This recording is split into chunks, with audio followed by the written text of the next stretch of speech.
I don't really want to talk about Good Burger 2. Okay. In 2017, Universal Studios announced the birth of a new shared universe of monster movies, bringing their classic horror icons into the contemporary franchise film landscape. But after the critical and financial failure of its first installment, the project was indefinitely abandoned. Now, in 2025, the powers that be have called upon one pulp horror devotee and one snarky film critic to unearth the concept. I'm Dylan Roth. And I'm Dalton DeShane. Are you afraid of the dark universe? Welcome back to Are You Afraid of the Dark Universe? This is the podcast where we resurrect the concept of a Universal Studios universe of monster movies. And wow, Switching it up a little bit. I usually have it in front of me. Oh, I just thought you had it. You were the one of us that had it like I thought I did have it memorized because I do listen back to the show. I thought I did until I started going. I've never looked at it, so that's why I'm always forgetting. Here it is. This is the podcast where we resurrect Universal's failed shared universe of monster movies. Cinematic universe of monster movies, one pitch at a time. I am your men host, Dylan. And I am your mystery gender host, Dalton DeShane. And together we are rebuilding a Universal Monsters movie. Wow, I usually have it in front of me, but I changed what equipment I'm using in front of me now. And so, hey, so it is. If you're listening Something to this like episode, you like probably know what this episode is about because this is one of our real off-the-wall ideas. This is the 60th episode of our show. It's true. It's pretty wild. It feels like we've done so many more. Well, we've also done the bonus pod. That's right. And we want to thank you all for being here for all of this because today, this one's for you. It's for the fans. This one's for the fans. I have been pretty clear, perhaps even mean in the past about how I think that trying to write something for your audience is a mistake. And will never actually produce anything interesting. Because when you are trying to just simply please people, when that is your number one priority, then I don't think that you challenge yourself as a storyteller enough or challenge your audience enough to get interesting results out of either of you. I went into this pitch. This is Mystery Men, which I added into the middle of Phase 4, in the middle of our Hell on Earth period. The apocalypse has happened. Yes. With the goal of shutting that voice up in my head and just having fun. And I hope I have done that because while I was doing that, I also ended up like trying to challenge myself and tell a story I thought was interesting and yada, yada. But as Dalton is about to tell you, this script, gosh, was its first draft fucking long. This was not the idea of a movie. This was a movie. Yeah. I did not make them read it. I simply told them how long it was. And Dalton said, no, we can't do that. Yes, I pushed back as much as I could. Today's episode is going to be a little lighter on feedback, which I think makes sense because this is more of a fan servicey movie, I'm assuming. So maybe our usual level of rigorous would this work as a movie workshop sessions doesn't apply. But also lack of time. This is going to be primarily reading the screenplay, letting the movie play out. It is 79 script pages as it currently stands. I also, you can probably tell from the sound of my voice, have been losing my voice a little bit. Got some sort of weird little winter cold. So probably, definitely keeping it to one episode is good because I would not have a voice by the second episode, I think. But I'll tell you what else, Dalton.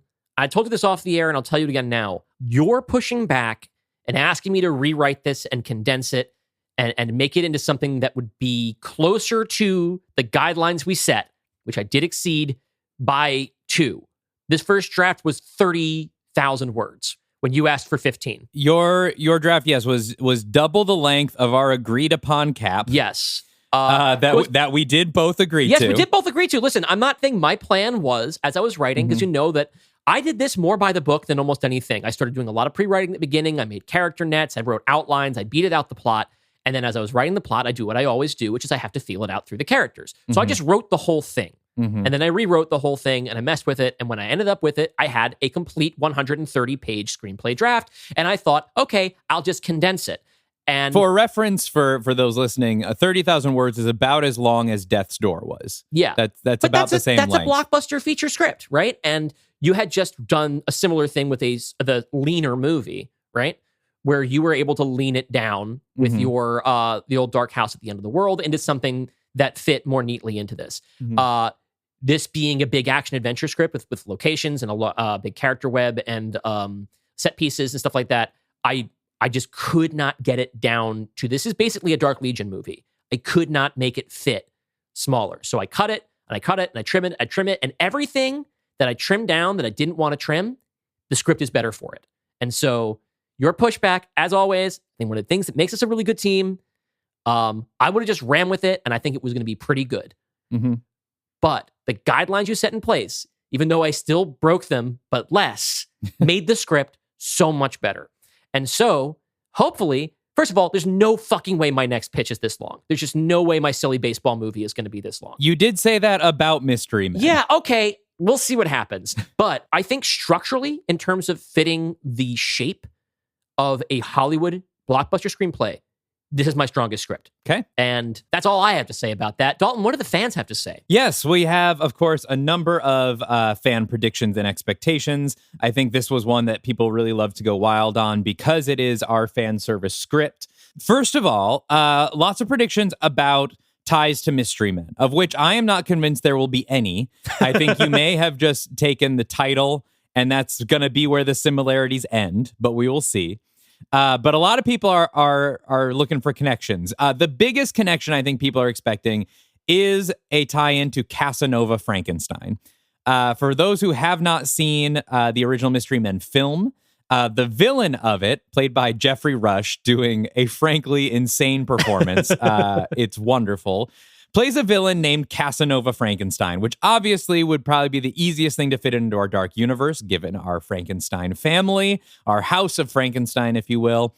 Nightmare Matt on Discord thinks that he will be in it, possibly as the same character from Mystery Men returning from hell, because hell has risen to earth. Vex Vixen on Discord thinks that he'll be a villain who claims to be a descendant of the original Victor Frankenstein, but is actually just a poser. And then FrodoMan76 on Instagram thinks that you may have chosen Ben Stiller as the director. Ben Stiller, of course, the star of Mystery Men, but also now an auteur. Who would have guessed that we would be looking at Ben Stiller's career as a behind-the-camera auteur thanks to Severance? I want to address these. There was a reference to Casanova Frankenstein in the script that got cut. Yeah. I can see how there wouldn't be room for that if it was just a reference. And I did consider Ben Stiller, who was not the right fit, but it did cross my mind. So good guess. And a lot of people are wondering if you're going to integrate All-Star by Smash Mouth in any way. Mystery Men, of course, was the movie that originated All-Star. People think of Shrek, but it was simply used in Shrek. Yes, the music video uses clips from Mystery Men. It's built around the concept of Mystery Men. Yes. We had some people think there might be a slowed down, creepy cover, including Meg Parsec on Discord thinks that you will have Tom Waits do a cover because... what a great idea. Because Tom Waits was in the original Mystery Men. Bring him out of retirement for this. If both of our voices weren't kind of weak right now, we'd just do a rendition for you. I mean, I'm in Tom Waits mode right now. Do you want to give it a go? I don't want to damage it anymore before the Super Bowl. Today is Super Bowl Sunday.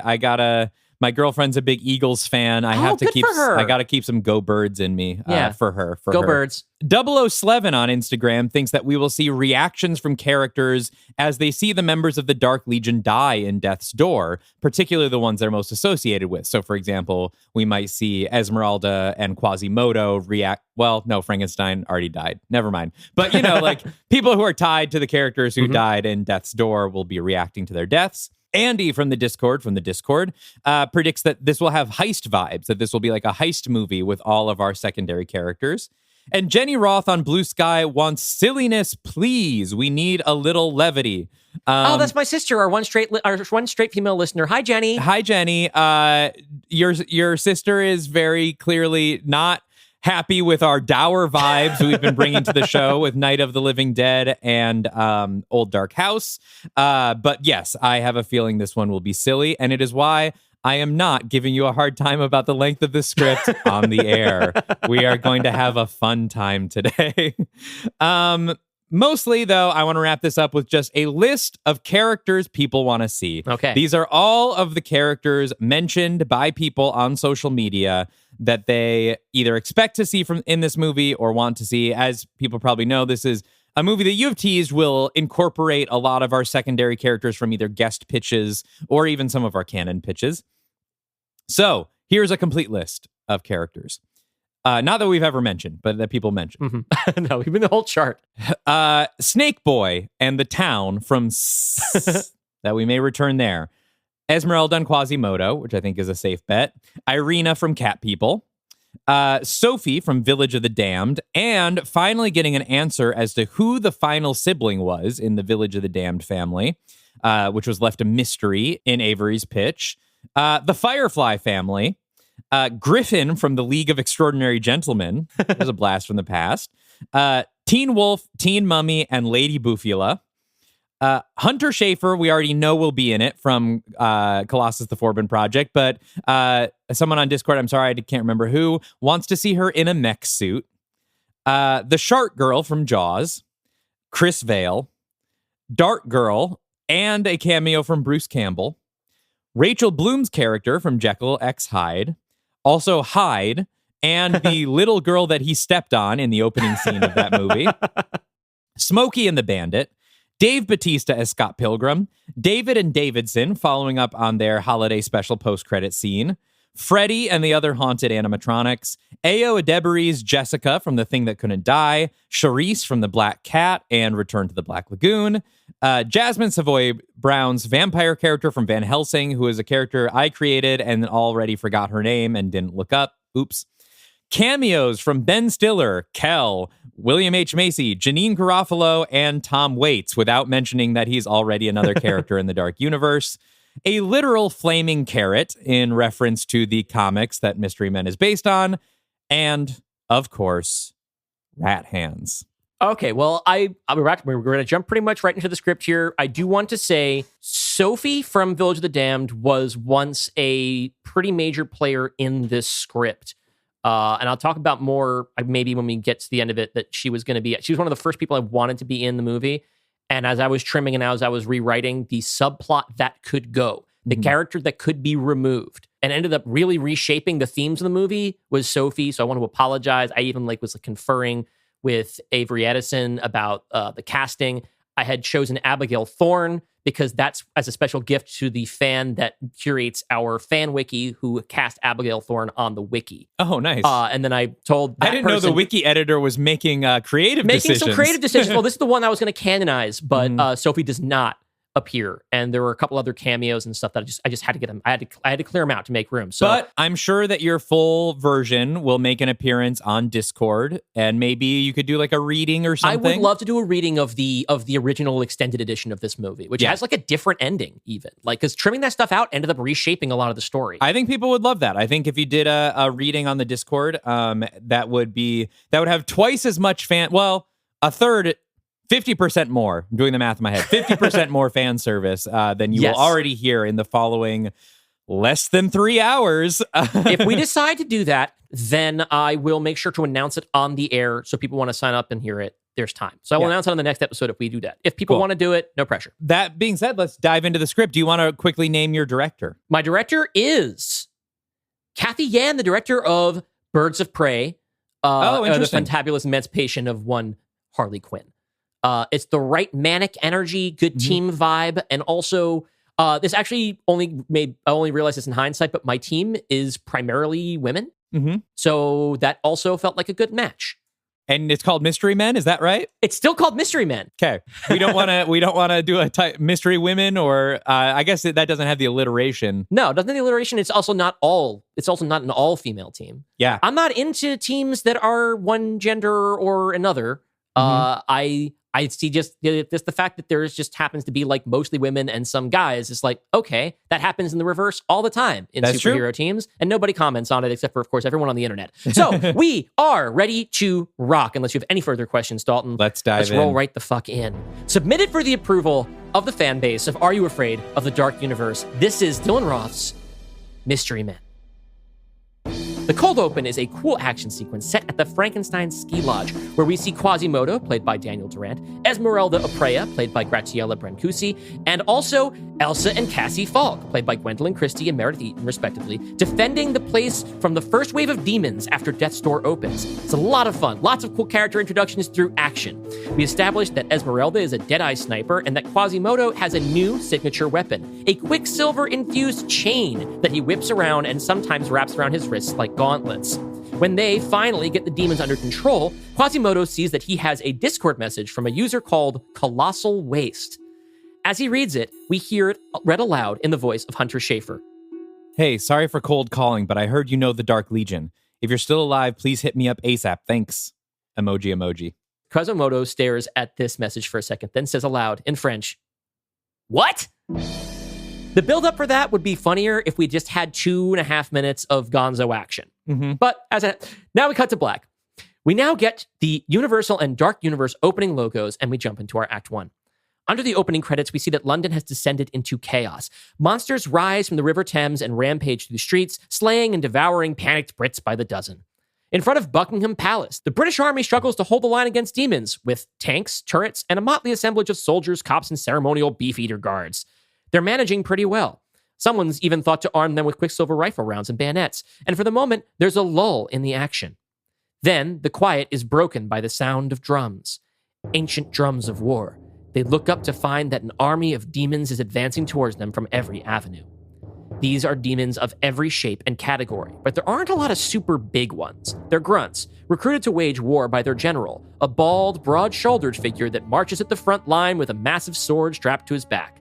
Unlike his army, he appears to be human, dressed in something more contemporary. This is because the general is Matthias, the Scorpion King, played by Dwayne Johnson. And Dwayne Johnson basically wears the same thing in every movie, and he's not going to get into some wacky historical getup for what we're paying him. No, he's wearing an expensive-looking gold vest with a scorpion on it, over a bare chest so we can see all the tattoos that his character definitely wouldn't have. I didn't know the Scorpion King had a name. He gets it in The Scorpion King. Yeah, I never saw that.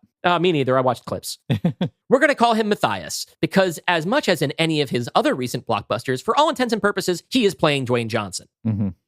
Matthias draws his sword and holds it over his head.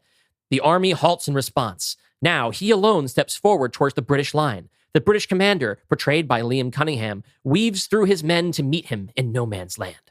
They stand face to face, or rather face to chest, as according to his contract, the Scorpion King stands at least a head taller than all the other characters. The commander speaks. "I am prepared to discuss terms." "No terms. You and your prissy-ass English army either gets out of the way or gets a first-class trip to hell on the Scorpion Express." "Unconditional surrender is not an option. I am charged with defense of the British throne, and His Majesty the King..." "Right. You're king. Who decided he was king? He is king by divine right." "Well, I got news for you, Lawrence with a labia. God just changed his mind. He's moving in, and he sent me to clear you out." "I'll believe that when I hear it from God himself." "Have it your way." As if on cue, a pair of headlights appear on the horizon, and a pristine black limousine drives through the no man's land between the two armies. It stops right behind Matthias. With a sour, put-upon look on his face, Matthias walks around to the back of the limo and opens the door for its passenger, who is dressed in ill-fitting but nevertheless stylish sportswear and custom Jordans. This is Osiris, played by Daniel Kaluuya, who steps out of the limo and exhales a cloud of cigarette smoke that literally screams as it leaves his body. He stands and flicks the cigarette onto the pavement in front of him, then squishes it under his shoe. The screaming stops.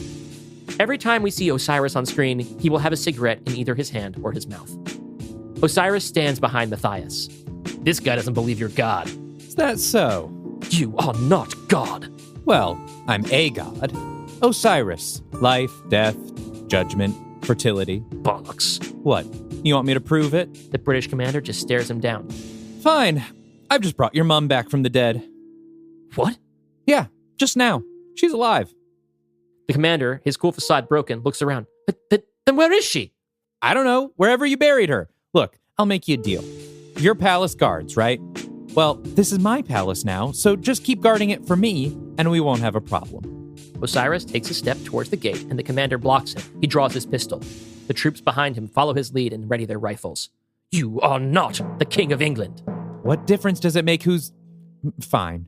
Matthias? In a blink, Matthias grabs the commander by the head and crushes his skull with one hand. Blood and brains splatter everywhere. The British soldiers open fire. Matthias steps in front of Osiris and takes a few bullets, which stop and sink into his skin like sand. These are evidently not Quicksilver bullets. He draws his sword with his bloodied hand and, with a roar, runs at the enemy line. The army of demons charges, outnumbering the defenders 5-1. They're overrun, unable to pay any mind to Matthias and Osiris as they casually walk right through the palace gates. As the camera rises to view the burning city around them, we hear them bicker. Fuck me, there's blood and brains all over my trainers. There would have been no mess at all if you just killed them yourself. If I enjoyed doing things for myself, do you think I'd want to be the King of England? We're looking down at the scene from over the shoulder of someone perched on a nearby building. Someone with wings. It's the angel Sahaquiel, last seen in The Mummy, Heaven's Gate, portrayed by Ncuti Gatwa. Here's where I initially wrote a really fun introductory sneaking mission to introduce our next lead. But as fun as that is, it would have been cut even if we weren't sure on time because it ended up being kind of unnecessary. Suffice it to say that we've jumped ahead to 3 weeks after D-Day, which is the day that Death's Door opens, and a young U.S. Army lieutenant gets caught stealing some chemicals from a lab at a base that's become a shelter for apocalypse survivors. Turns out the lieutenant is not who she appears to be, and she escapes with the chemicals. The real lieutenant chases after her, but finds only a discarded mask that is a perfect likeness of her own face, gradually dissolving in the sunlight. A hooded figure slips out of the emergency camp and out into the burned-out streets of an industrial part of Los Angeles, a neighborhood nicknamed Champion City. This is the city from Mystery Men. Yes. Hey, a Mystery Men reference. The place is deserted, but there's still the odd corpse in the street. The figure doesn't pay much attention. It's all old hat at this point.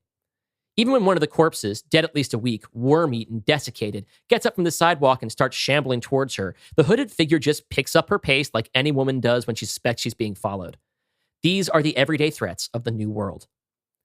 Eventually, she arrives at an old warehouse, abandoned since long before the apocalypse, that she's converted into a proper mad scientist lab. There are Bunsen burners and Tesla coils, and all the usual Frankenstein trimmings, plus a large 3D printer hooked up to a computer. Against one wall is a wardrobe full of various outfits and costumes, and a dresser with a row of mannequin heads sporting different color wigs. Now secure in the shadows of her lair, the hooded figure removes her hood. She's still obscured by shadows, but we see enough of her burned, melted skin for Dark Universe diehards to recognize her anyway as Peyton Westlake, aka Dark Girl, as imagined by our guest Daniel Kibblesmith and portrayed by Nell Tiger Free and some gnarly makeup effects. Peyton reaches into her coat and retrieves the vials she stole from the army, boils them into a solution on her Bunsen burner, and then loads the mixture into a 3D printer. She pulls up an image on her computer, her own face, minus all of the scars. She hits print, and the printer begins its work. Something stirs in the laboratory. There are shadows, echoes. Peyton jumps, throws her hood back over her face. "Who's there? Show yourself!" In the shadows out of sight, something heavy falls to the floor, then starts rolling towards Peyton. It comes to a stop at her feet. It's a bowling ball. Slowly, Peyton crouches down and picks it up. She rotates it around in her hands. It's transparent, and there's something inside. Is that a skull? Who did you make the bowler? We'll get there. She leans closer to it, by chance casting a bit more light on her scarred face. Suddenly, the bowling ball leaps out of Peyton's hand and smashes her in the forehead. She falls backward, clutching her face. "Ah! What the fuck?" Another voice from the shadows. "Dad, stop it!" The bowling ball is now floating in midair. It circles around Peyton a few times. She makes herself dizzy trying to keep track of it. More sudden movement. A man drops down from the ceiling. It's Quasimodo, whose own lopsided gaze meets her straight in the eye. She recoils from him. "Don't look at me!" Peyton takes a fast step backwards, right into the orbital path of the flying bowling ball. The ball knocks her over, pushing her onto Quasi. They roll on the floor together, and she ends up on top of him, raining punches down at this very strange man in her helm. She stops when she hears the click of a pistol next to her head. It's Esmeralda. Peyton gets to her knees, allowing Quasi to crawl out from under her. He and Esmeralda exchange looks that say, "Are you all right?" and "I'm fine." The bowling ball finally stops spiraling and picks a direction towards a woman in her 30s who stands holding an open bowling ball bag against her stomach. The ball flies into the bag and the woman catches it, wincing in pain, but accustomed to the experience. This is Eve, aka the bowler, played by Keke Palmer. She wears a cool biker jacket covered in various punk rock buttons. She looks down at the ball in the open bag. She pauses, like it's speaking to her. She speaks back. "Don't apologize to me, apologize to her." Esmeralda, gun still to Peyton's head, calls out to Eve. What happened? "He says she freaked him out." Peyton's computer chirps. Her face is done printing. "My face! Give me my face!" A voice from above. I'll get it. From down one of the factory's many weird little stairways descends a young woman in baggy jeans and a pink hoodie. It's Alexis Rogan, played by Hunter Schafer, the lead character of Gita Jackson's Colossus the Forbin project. Hi, Peyton. This is some lab you set up here. Real DIY shit. Very cool. You know who I am. Alexis walks over to the 3D printer and carefully peels the mask of Peyton's face off the machine. I know your whole story. Peyton Westlake, doctoral candidate and inventor of a lifelike 3D printable synthetic skin. The skin melts after about an hour in direct sunlight, but the patent is still worth a fortune, which is why corporate goons tried to kill you for it. They planted a bomb in your lab and you survived, but you let them think they succeeded, so you could use your synthetic skin to infiltrate their operation, expose their corruption, and take your revenge. And you did. They're all dead now. And you're here to arrest me, is that it? Even after the fucking apocalypse? Oh, no, not at all. On the contrary, I think you're a bona fide superhero. And I want to invite you to my team. Alexis gestures to Esmeralda, and after a moment's hesitation, she lowers her weapon. Alexis offers Peyton the mask. She snatches it greedily and hurries into a corner, facing away from everyone as she fits it onto her head. She selects a wig from one of the mannequin heads, adjusts herself, and finally turns around. Now she feels like herself, but still in a lousy mood. Who are you people? Alexis takes a beat before answering. I saw a coffee machine over there. You want some coffee? Let's have coffee. Cut to the gang all scattered around the lab, seated or leaning against stuff like they're just hanging out. Everyone is drinking coffee except for Esmeralda, who uses her hands to interpret in sign language for Quasimodo. This is better, right? You really don't appreciate these little social rituals until you go without them for a while. Peyton doesn't answer, but she does seem more at ease. Okay, introductions. Alexis gets up and paces around as she introduces each team member. The happy couple over there is Quasimodo and Esmeralda Aprea. He took her last name. They're very cute. Esmeralda interprets for Quasi, who blushes a little when Esme gets to this part. The two of them used to work for the Vatican's secret monster hunting squad. I met them when I was trying to find the Dark Legion and see if I could help them fight the end of the world. Turns out they were dead already. Or at least, we're pretty sure they are. No one's heard for them since hell broke loose, not even Quasi's quasi-stepmom, who literally wrote the book on them. I've read it. Weren't they supposed to keep this shit from happening in the first place?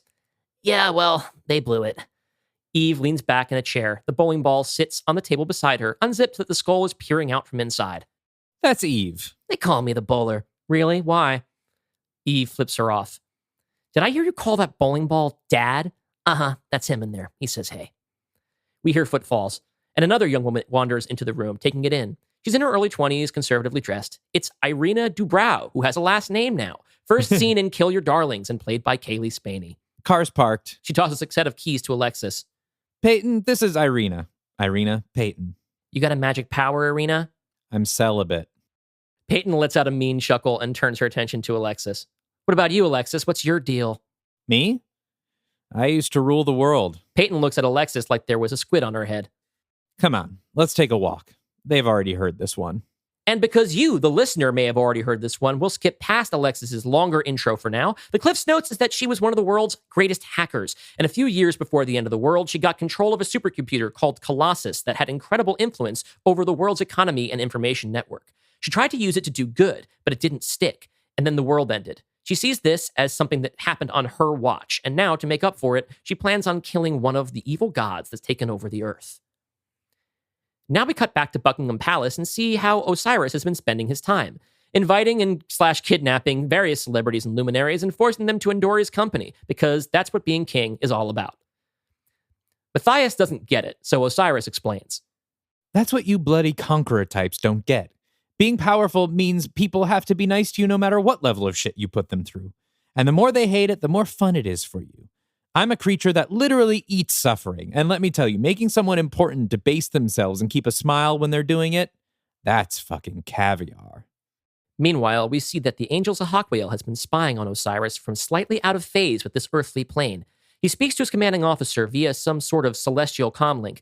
The voice is too distorted for us to recognize, but it tells him to keep watching Osiris and to report back when there's a new threat or any intel that could give the Angels a tactical advantage. Back to Peyton's lab, where she, Esmeralda, Quasimodo, Irina, and Eve, that's Eve with a Y, by the way, Y-V-E, are seated for a mission briefing from Alexis, who has commandeered one of Peyton's computer monitors. The monitor displays a blurry photo of Osiris. This is the only picture we have of Osiris, taken from a street security camera just before he took over Buckingham Palace on D-Day. That was weeks ago. What's he been doing since? As far as I can tell, nothing. He hasn't set foot out of that castle since he got there, and there's been no noticeable shift in demon activity. He seems to just be hanging out in there. Then how do we know he's even a threat? In Egyptian mythology, isn't Osiris one of the good ones? If we're going to go to war with these guys, we got to let go of the idea that there are any good ones. We're talking about the beings who created us just to feed on our suffering. Yeah, that's right. They're literal gods. There's no way we're going to be able to fight them. That's what we thought too. Until someone killed Satan and dragged his body down Route 66 from their pickup truck. Alexis advances to another prepared slide featuring the Firefly family, posing with a brutalized Brad Dourif, like a hunting photo. These weren't wizards or werewolves or superheroes who did this. They were mortal human beings who were crazy enough to take action. If they can do it, we sure as hell can. Yeah, oh, that's very inspirational. But again, how? How did they do it? Alexis gestures to Irina.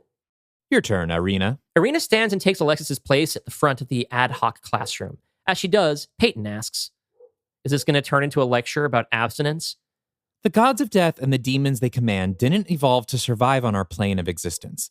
That's why they tend to possess human beings or deposit themselves in cursed objects. These vessels are really hard to destroy, but if you do it quickly and completely, you can kill the god inside. We're pretty sure that's what those psychos did to Satan. Pretty sure? Okay, admittedly, we don't know for sure how they did it. My intel from after D-Day is pretty limited, and even if we could get in touch with Satan's killers, well, they're a bunch of rapists and torturers, and I don't really want to talk to them. Esmeralda speaks next. The important thing is, we know how we're going to do it. Now, Quasimodo signs and Esmeralda interprets. For our purposes, when this happens, we'll just have the voice of Quasimodo read it as if it's subtitled. That's me. On my father's last mission with the Dark Legion, they planned to use a special bullet to kill Osiris's brother, Set, while he was in a human body. If it would work on Set, it'll work on Osiris. We got our hands on one. Just one. We just have to get close enough to Osiris to use it. Alexis turns back to Peyton. That's where you come in. If you're with us. Peyton looks around the room. Everyone puts on their best face. Eve holds her bowling ball dad's face next to her own. Peyton sighs. Fuck it. Why not? Alexis smiles. Pack your gear. We've got a long flight ahead of us. We get a quick series of shots showing Peyton loading her mask-making equipment into a large trunk. Cut to the gang, Alexis, Esmeralda, Irina, Peyton, Quasimodo, and Eve walking through a private airplane hangar towards a small luxury airplane. Peyton is gobsmacked. You have a private plane? I did a quick find and replace before I switched off Colossus. Short answer is, most of the world's surviving computers think I'm Elon Musk, and that Elon Musk is a broke 25-year-old trans woman. Peyton chuckles. Eve throws a friendly arm over her shoulder and laughs. Yeah, that's what got us on board. Dad's pretty lazy, but he's a good comrade. And who did you get to fly this thing? Irina raises her hand and walks ahead of the group. Okay, you look pretty young. Are you ex-Navy or something? Close. I'm an ex-con. Peyton briefly tries to stop walking towards the plane, but Eve's arm is still over her shoulder and she can't escape. We watch the plane take off as the sun rises behind it. Cut to two of Matthias's demon soldiers slitting the throat of a well-dressed human man. His blood spills all over the carpet. We're in a receiving room inside Buckingham Palace. Osiris reclines on a throne before our dead dignitary and the two guards. The carpet around Osiris is littered with cigarette butts. Bloody useless people. The doors open and Matthias enters, still pissy from the previous scene, which I cut. He sees the corpse bleeding on the carpet and then looks up at Osiris on the throne. We're going to need a new Secretary of State. What happened? I've just been informed that my sister-in-law, the god queen Amenet, has once again declined my dinner invitation, and that she returned my latest gift, the surviving members of the Spice Girls, without their heads. I really thought that might work, like a cute modern twist on a traditional royal gift of precious local spices. Plus, girl power. At this rate, I don't know if I'll ever get her attention, let alone a shot at the open seat on her court. Matthias stands over the dead body and contemplates it for a moment. Your Majesty, I've got some experience in statecraft. Catch me up and I'll find us a solution. Osiris paces the room a little while he exposits. So, I'm sure you're aware that the hierarchy of power in our universe has recently changed. Uh-huh. My brother Set and I never really got on, but now that he's dead, I'd like to get more involved in the family business. And it just so happens that a seat's opened up on the board of directors, so I'm trying to arrange a little FaceTime with the boss. Osiris plunks himself back on his throne like a mopey teenager. But nothing seems to be working. Matthias strokes his chin. Osiris gets tired of waiting. Well, feel free to start advising anytime. The Spice Girls idea was clever. Go on. But it's got nothing to do with the job you want to be considered for. If you want her attention, you need to identify something she needs and show her that you can give it to her. Osiris nods, smiles, strokes his chin. That's good. I like that. So, what does Aminet need? You're asking me. Yes, for fuck's sake. If I have to come up with all the answers myself, then what do I even need you for? Matthias raises his own hand as if to say, hold on. He's keeping his cool despite the stakes. Listen, I don't know Queen Aminet personally, but she's a monarch, and monarchs all want the same thing, which is a long and prosperous reign. When I ruled, my first order of business was the amassing of resources. She's got it all. Expanding my territory. Got it all. Population growth? Osiris pauses. Now that's interesting. Osiris starts pacing again, lost in his own head.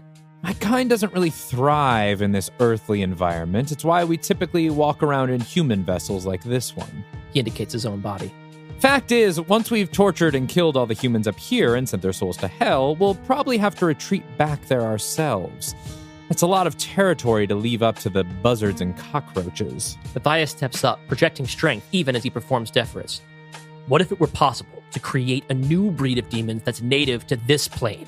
I bet that would win me a lunch meeting. Yes, Your Highness. Well, get on it then. Once again, out of the corner of his eye, Matthias regards the former Secretary of State. He bows. Of course, King Osiris. The team flies across the Atlantic and we get some character interaction. Esmeralda is pregnant, but only she and Quasimodo know that because she doesn't want it to impact the mission. She's worried about bringing a child into this apocalypse. That's right, I am once again trimming out this pregnancy subplot. 2 for 2. We also confirmed that Elsa and Cassie have remained behind at Castle Frankenstein to protect the tourists who are trapped there with them, both because it makes sense and because I didn't want to have too many fucking characters in the script. Mm-hmm. Alexis encourages Peyton to get more comfortable with her own scarred face and with the things that she's done as Dark Girl. But Peyton is fucked up over having killed a bunch of people and would rather look at the face that she wore before she did that. Alexis doesn't judge her. After all, her friend Irina, who is flying the plane, is a reformed killer herself. Alexis tells Peyton about how Irina is cursed to turn into a killer panther whenever she gets horny, and how she spent 10 months in Prodigium custody getting a handle on herself and studying ways to help the fight against evil. Then, as the plane approaches the coast of the UK, an alarm sounds. Alexis gets up and opens the door to the cockpit. She looks at a radar screen, which shows a bunch of green dots advancing towards them. Then she looks up. Wouldn't you know it, there are a bunch of shadowy flying creatures in the distance advancing towards them. Lightning flashes behind the enemy. They're flying into 2 storms at once. Irina, have you learned how to adjust for a sudden drop in cabin pressure? 3rd time's the charm. Great. Alexis returns to the cabin and pats Eve on the shoulder. You two ready to do your thing? Dad was hoping he could doze through this one. And you? Me? I've been waiting for this all night. One by one, we see the gang strap into their seats, except for Eve. Instead, she zips up layer after layer of sweaters and jackets, then takes the bowling ball out of its bag and buckles the strap of the bag to one of the seats. She lowers a pair of flight goggles over her eyes. She stands near the front of the cabin by the pressure door. In the cockpit, Irina flicks a switch and an oxygen mask drops from the ceiling above each seat. While her secured teammates strap them on, Eve takes deep, controlled breaths. We get a view from outside. The plane is speeding towards a flock of winged beasties. In the cockpit, Irina lifts a safety cover off a big red switch. In the cabin, Eve lifts the ball in front of her like she's lining up to bowl. Irina speaks up through the PA system. 3, 2, 1. Let's fucking roll. Eve steps forward and swings the ball behind her. Irina flicks the switch. Just as Eve swings the ball forward, the pressure door opens. Eve hurls the ball ahead of her and doesn't let go. Led by the 12-pound projectile, Eve flies out the open door and into the night. Eve and her father's trajectory bends towards the front of the plane and, incredibly, overtakes it. Eve lets out a frenzied, gleeful howl and she takes off towards the flock of demons, bowling ball leading her forward like Superman's outstretched fist. The bowling ball collides with the dragon-like demon's face and it tumbles out of the sky. Another rises behind her and she whirls around and flings the ball towards it. The demon opens its mouth and tries to swallow the ball whole. Instead, it bursts through the back of its head. The ball flies back into the hand of the free-falling Eve and she fights on. When there's one demon left, Eve floats in midair, holding the ball up to her chin once more like she's lining up for another shot. She peers up at a flashing thunderstorm above and smirks. She winds up and throws underhand, and the bowling ball hooks the last dragon's chin with like an uppercut, embedding itself in its jaw and propelling it up into the cloud. We follow it there, and there's a flash of light. Lightning strikes the ball, sending electricity surging through the demon's body. We cut back to the plane where the pressure has equalized, but the door is still open. Eve and the ball swoop back through and shut it behind them. Alexis is waiting with an oxygen mask for her. Eve drops the ball, holds the master of face, takes a deep breath. Then she drops it and bellows, pumping her fist. Yes! Who do you think you are? I am! It went well then? None of you saw that? Quasimodo shakes his head and signs to Esmeralda, who speaks for both of them. We were all strapped in here. Couldn't see a thing. Shit, really? It was the coolest fucking thing of all time. I can't believe no one was looking. Eve slumps into a seat, holding the ball in her lap. She looks down at it. It's speaking, but only she can hear. She smiles faintly. Yeah, I guess that's true. We got to share the moment. Another beat. Now there's a proud glimmer in her eye. Thanks, Dad. Back into their own seats, Esmeralda squeezes Quasimodo's hand, and she leans her head on his shoulder. From outside, we see the plane begin its descent towards London and destiny. End of Act 1. Okay. My questions first of all. Yes. When did Irina learn to fly a plane? When she was at Prodigium. There used to be a different character flying the plane. I needed to have fewer characters. Okay. I needed to also give Irina more to do in the first act. Is there a justification for why Irina's on the team, given the limitations of her power? Yes. They found her when they were raiding a Prodigium base. And Alexis kind of took a liking to her, like as a friend. Okay. She decided she wanted to help. They're both looking for redemption. These are all things that are in longer drafts of the script. I think this is a bigger story than a movie. I think this is a limited series. I think this is a Marvel Disney Plus kind of thing. I had that thought too, but Dalton, if I had told you that and then I brought you 6 hours of script, we would still be reading this, would we not? Well, not to get, we don't have to get too far into this, but I think in that case, we have to find a different story to tell that is movie sized. Okay, then we can talk about that when we're done. Yeah. This is the movie I've written. Yes, and it's there's just, like you said, there's a lot that would be in the longer cut, like explaining Irina's deal. The fight with the dragon things, very cool, and a nice showcase for the bowler, our newest character. I don't know what's. Maybe it will become apparent why this fight scene is plot relevant. I had cut it, and then I realized that if I don't have it in this version, then Act 1 just kind of ends. And so I would actually have cut.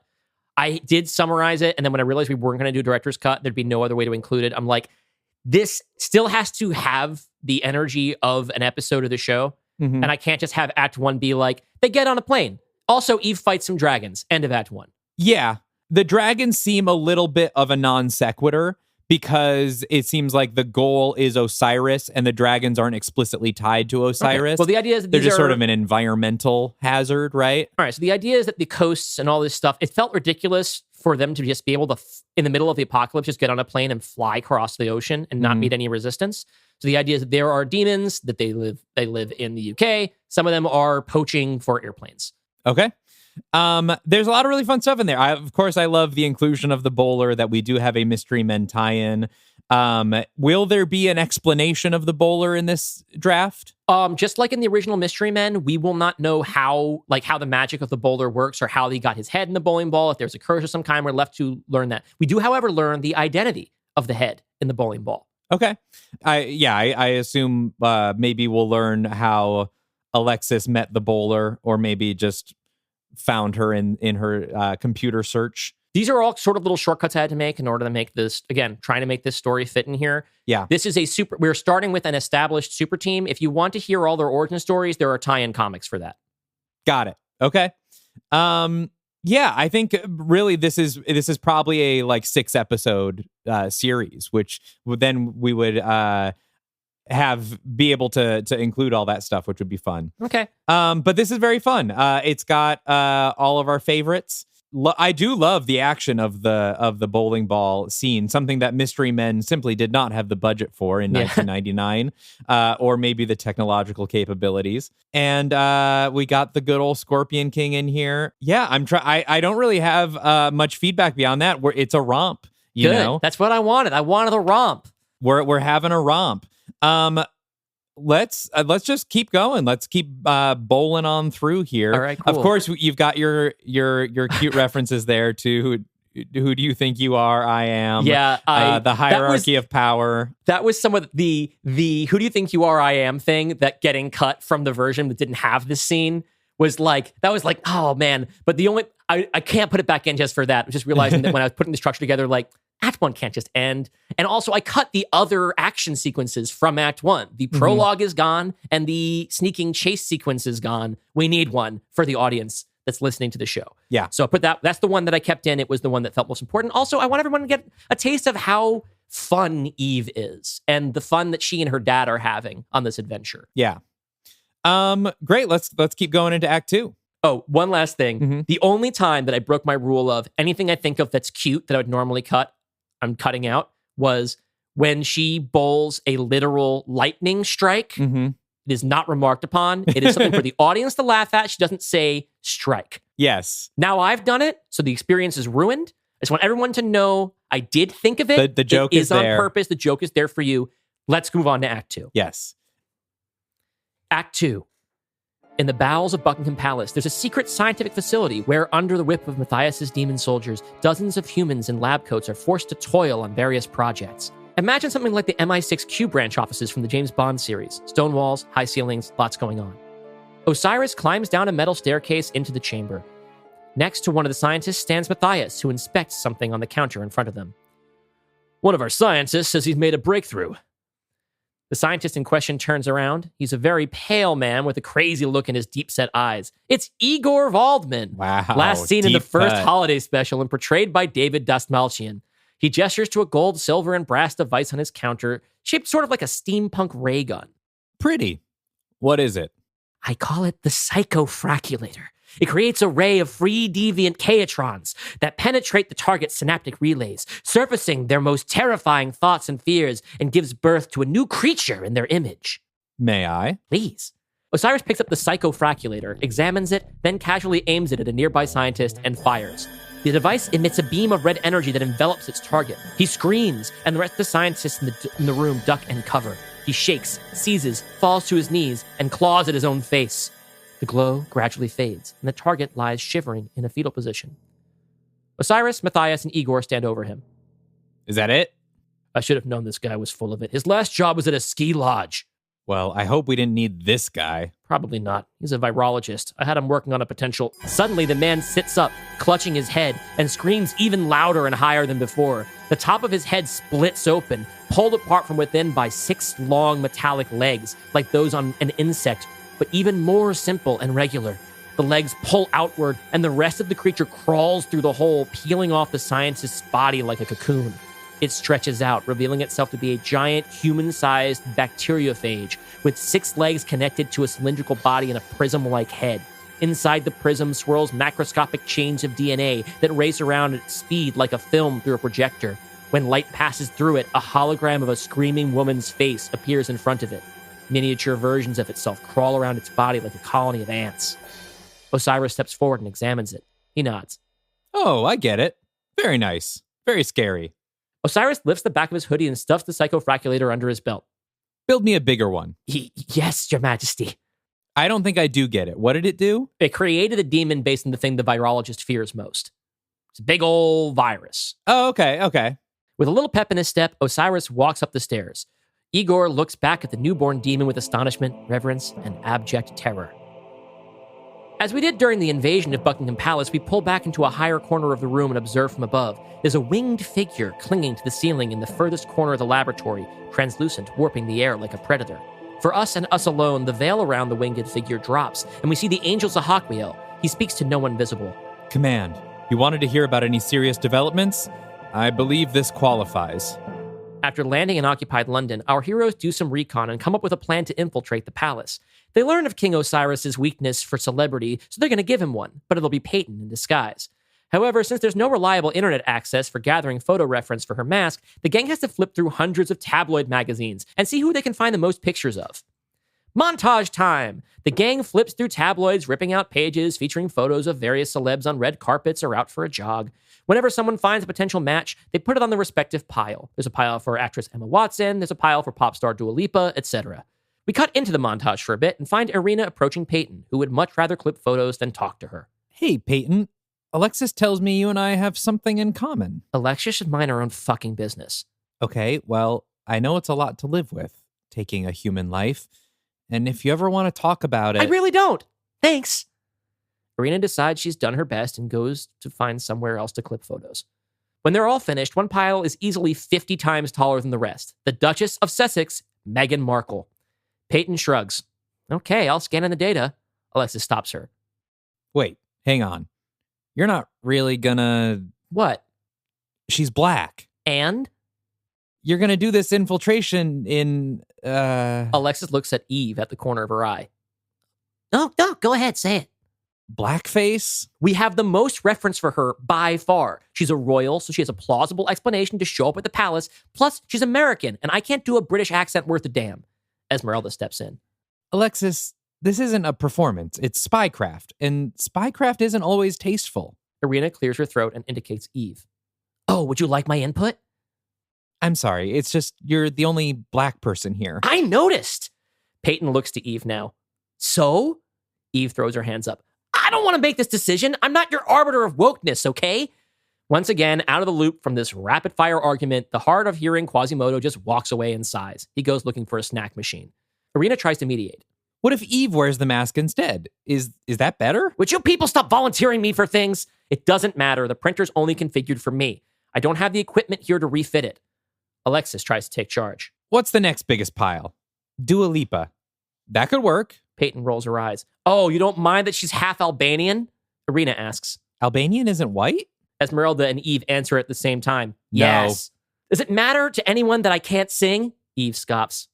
No.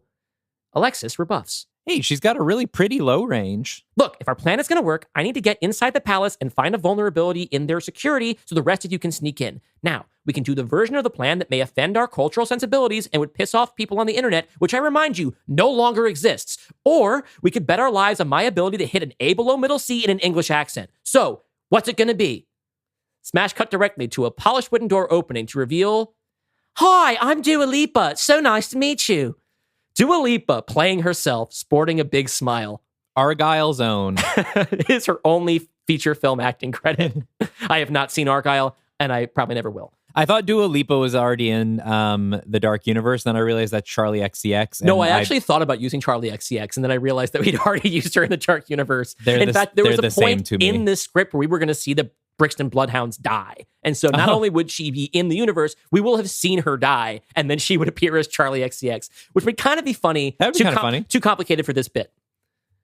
So here's where we have some goofy stuff with Osiris entertaining the woman he thinks is Dua Lipa, but we know is Dark Girl. He drops some names, reveals that he's got Gordon Ramsay trapped in the kitchen cooking for him. Eventually, Dua/Peyton excuses herself to the bathroom. Osiris offers to bring in Ricky Gervais to use as a toilet, but she declines, so Osiris makes Matthias escort her to the loo. Sahakwiel, who's been spying on dinner from behind his multidimensional veil, follows. Dua/Peyton manages to convince Matthias to bail while she uses the bathroom. She says the word period. That's all it takes. Sahakwiel, however, invisibly follows her in, which isn't as creepy as it sounds in the summary, I promise. Inside the restroom... Everything Sahakwiel does is a little creepy. He's an angel, and we've kind of established they're weird. Inside the restroom, Dua Lipa takes a moment to collect herself. Sahakwiel pokes his head through the door, literally. He watches, aghast, as she digs her nails into her chin and peels her skin up to her nose. Bloody hell. Using the mirror to regard the plasticky inner surface of what is clearly a flesh-like mask, the Dua Lipa doppelganger picks at the inside of her chin until she retrieves a small metal chip, about the size of a dime. She smiles, fixes her skin back in place, then drops the chip into the toilet. She flushes, and we watch the chip circle the drain until it whooshes out of sight with the rest of the water. Back to the gang, who all wince, except for Quasi, at the loud rushing sound of water through the computer speaker as it echoes around them. Only now can we see that they've been sitting in a sewer. Alexis mutes the audio and focuses on her screen. Esmeralda looks over her shoulder. We see that a red line is being drawn through a 3D wireframe model of Buckingham Palace, indicating the path that the transmitter is taking through the sewage pipes. Is it working? Perfectly. We're mapping the pipeline. Back to the dining room, which Dua Lipa re-enters as if everything's fine. Sahakwiel, invisible, floats in after her. Osiris is playing with his silverware. My apologies, Your Highness. I really appreciate your hospitality. And dinner, Gordon really killed it. Nobody's getting screamed at in that kitchen tonight. But I should probably get going. Nonsense. I thought you were all about the nightlife. I'm sure your usual clubs are all ash and rubble. We could throw a party in the ballroom. I've got one of the 21 pilots locked away somewhere. Not sure what I did with the other 20. That's very kind, but I haven't gotten a lot of sleep lately, what with the howls of fear and anguish in the streets every night, and I really do need my beauty sleep. Osiris stands up forcefully. His chair scrapes the floor behind him as it slides back. The sound startles her. I'm afraid I must insist that you at least favor my royal highness with a song before you leave. Dua Lipa audibly gulps. Behind her, the floating Sahakwiel looks concerned. Cut to the sewers. A tiny transmitter flows from out of a large drain pipe into a larger chamber, where Alexis, Esmeralda, Irina, Quasimodo, and Eve stand waiting. They climb up using Quasi's chain. Cut to the ballroom. Dua Lipa slowly backs towards the door. The out-of-phase Sahakwiel floats behind her. I'm not feeling very well, Your Majesty, and I won't be at my best for a royal command performance. Osiris walks towards her with menace. Let me put this another way, Miss Lipa. I've been a magnificent host, but if you want to leave this palace alive, I expect you to sing for your supper. Below, the gang continues through the sewers with flashlights drawn. Alexis kneels near a pipe that's too small for a human to travel through. This is it. She turns to Eve. You ready?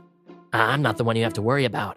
Eve unzips the bowling ball bag that she'd had strapped to her back. She pulls the ball out and addresses the skull suspended inside. Hey, Dad, you know all those diaper changes you missed when I was growing up? She fits her fingers into the grips and lines up the bowl. After this, we'll call it even. In the dining room, Osiris advances. Dua sweats. Sahakwiel squirms, feeling the pressure to act, unsure of what to do. Okay, here I go. Below, Eve arcs her arm back and then throws the bowling ball forward into the pipe in front of her. It disappears inside. In the dining room, Sahakwiel watches Dua Lipa try to take a deep starting breath through her growing anxiety. Osiris is looking meaner by the second. We cut to a fast-moving shot following behind the bowling ball as it rolls through pipes, taking deliberate turns at copper intersections. In the dining room, Osiris raises his hand and his eyes flash with fire. Sahakwiel makes a decision. To hell with it. Before Osiris can make another move, the ghostly Sahakwiel dives into Dua Lipa's body. The instant he disappears into her, she belts out an acrobatic run with all the confidence of a chart-topping pop star. A beat kicks in. From where? Don't worry about it. What's important is that we're now kicking into a musical number. If Ms. Lipa and her team would like to grace us with an original song for the movie, that'd be tight. Otherwise, let's use the thematically appropriate extant single, Houdini. You mean you're not going to make it a cover of All Star? You know what? Hold your horses, okay? Okay. On beat with the start of the first... It's way too early in the movie to use All Star. Okay.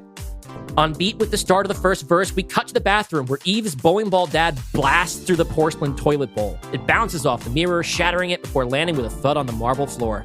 In the ballroom, the dance number intensifies between Osiris and Peyton/Sahakwiel/Dua Lipa. The God King is unaware of the commotion outside.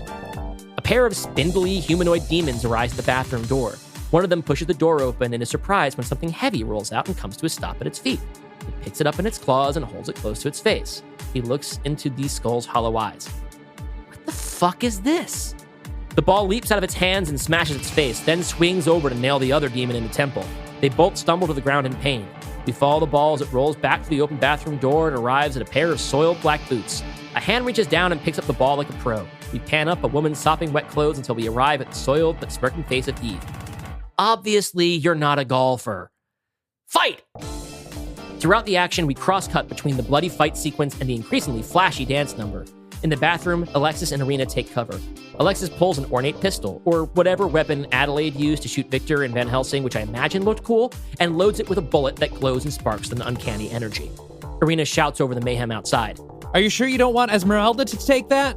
She's more useful in the fray, drawing attention and busting heads. Speaking of which, feeling frisky tonight? Irina shakes her head. Not a bit. Swimming through shit really killed the mood. Alexis pulls a second, more conventional-looking pistol from an ankle holster and hands it to Irina. Stay safe and wish me luck. As Esmeralda, Quasi, and Eve push the demons further down the hall, Alexis rolls out the door and takes cover behind them. We're in the dining room now, and the dance number is at full pitch. The bass is booming, but something tinny cuts through it. The voice of Sahakwiel's commander from earlier. We hear it, and from her startled look, it appears that Peyton/Dua Lipa can hear it, but Osiris can't. Sahakwiel, what are you doing? Dua Lipa speaks aloud with both her voice and Sahakwiel's simultaneously. He was going to kill her. I had to improvise. Osiris leans in closer to try and hear Dua over the pounding music. You say something? This woman is not your mission. Dua responds with only her own voice. I'm having a great time. Osiris seems pleased with this at first, then suddenly stops dancing. Wait a tick. You are having a great time. Osiris snaps his fingers and the music stops. The lights in the room instantly return to normal. With a scowl on his face, he looks Dua Lipa up and down. You're not suffering at all. Dua Lipa catches her breath from the dancing. She's off balance, like maybe Peyton is starting to catch up to the strangeness of this experience.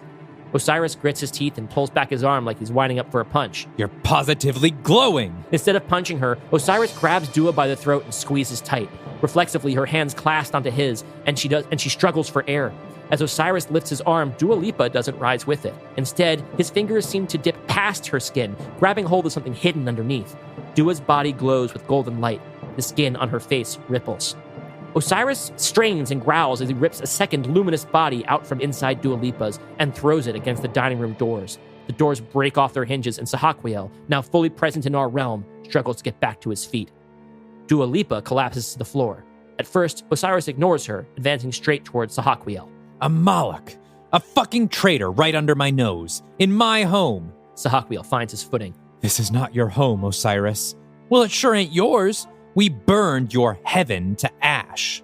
Sahakwiel's wings fan out behind him and he lets out a roar. He flicks his arm out, and in a flash, a flaming sword appears in his grip. Osiris claps his hands together and separates them, a pristine khopesh materializing in front of him. That's your classic ancient Egyptian sickle-shaped sword, by the way. Learning something. They charge towards each other, and the moment their swords clash, we cut to more cool fight stuff. In brief, Alexis is sneaking around in air vents, Esmeralda's low on ammo, the Quasi's holding his own, and Eve has been kicking ass with her bowling ball shtick. Then there's a thumping sound from down the hall where Eve, Esmeralda, and Quasi have been fighting. The demon troops start to skitter back to where they came from. They're making way for somebody. Through the dust of the battle, on the other end of the hall, Buster's sword drawn, stands Matthias, the Scorpion King. You're pretty good for a bunch of nobodies. Eve squares up. What, you've never heard of me? They call me the bowler. Really, why's that? Eve sneers, winds up, charges forward, and releases her ball towards Matthias with bullet-like speed. Ting! Instead of hitting Matthias in the chest, the ball seems to stop midair right in front of him. Then our view pivots just slightly, and we can see that Matthias blocked the strike with the sharp edge of his sword, which is embedded 2 inches into the surface of the bowling ball, and just slightly into the top of the skull embedded inside. Eve cries out, Dad! The ball falls with a thud, cracking against the tile floor, then rolls lifelessly until it bumps against a wall. Eve drops to her knees. Quasimodo leaps over her, jumping between walls and using his chain to whip around light fixtures for more momentum. When he arrives, he lands a powerful spinning kick against the side of Matthias' head, which he barely registers. Just for clarity, this is Matthias in human form, not Yes. scorpion form. This is him as we met him earlier. Just looking like Dwayne The Rock Johnson. Looking like Dwayne The Rock Johnson wearing a vest. Okay, When he's the Scorpion King, I'll be referring to him as the Scorpion King. great. Before Quasi's feet can even touch the floor, Matthias swipes with his sword. There's a splatter of black sludge, Quasi's long-expired blood. He falls to the floor, followed by his severed right leg. Cut back to the dining room, where Osiris and Sahakwiel are engaged in an intense sword fight. Osiris picks up the advantage, knocking Sahakwiel's flaming sword from his hand.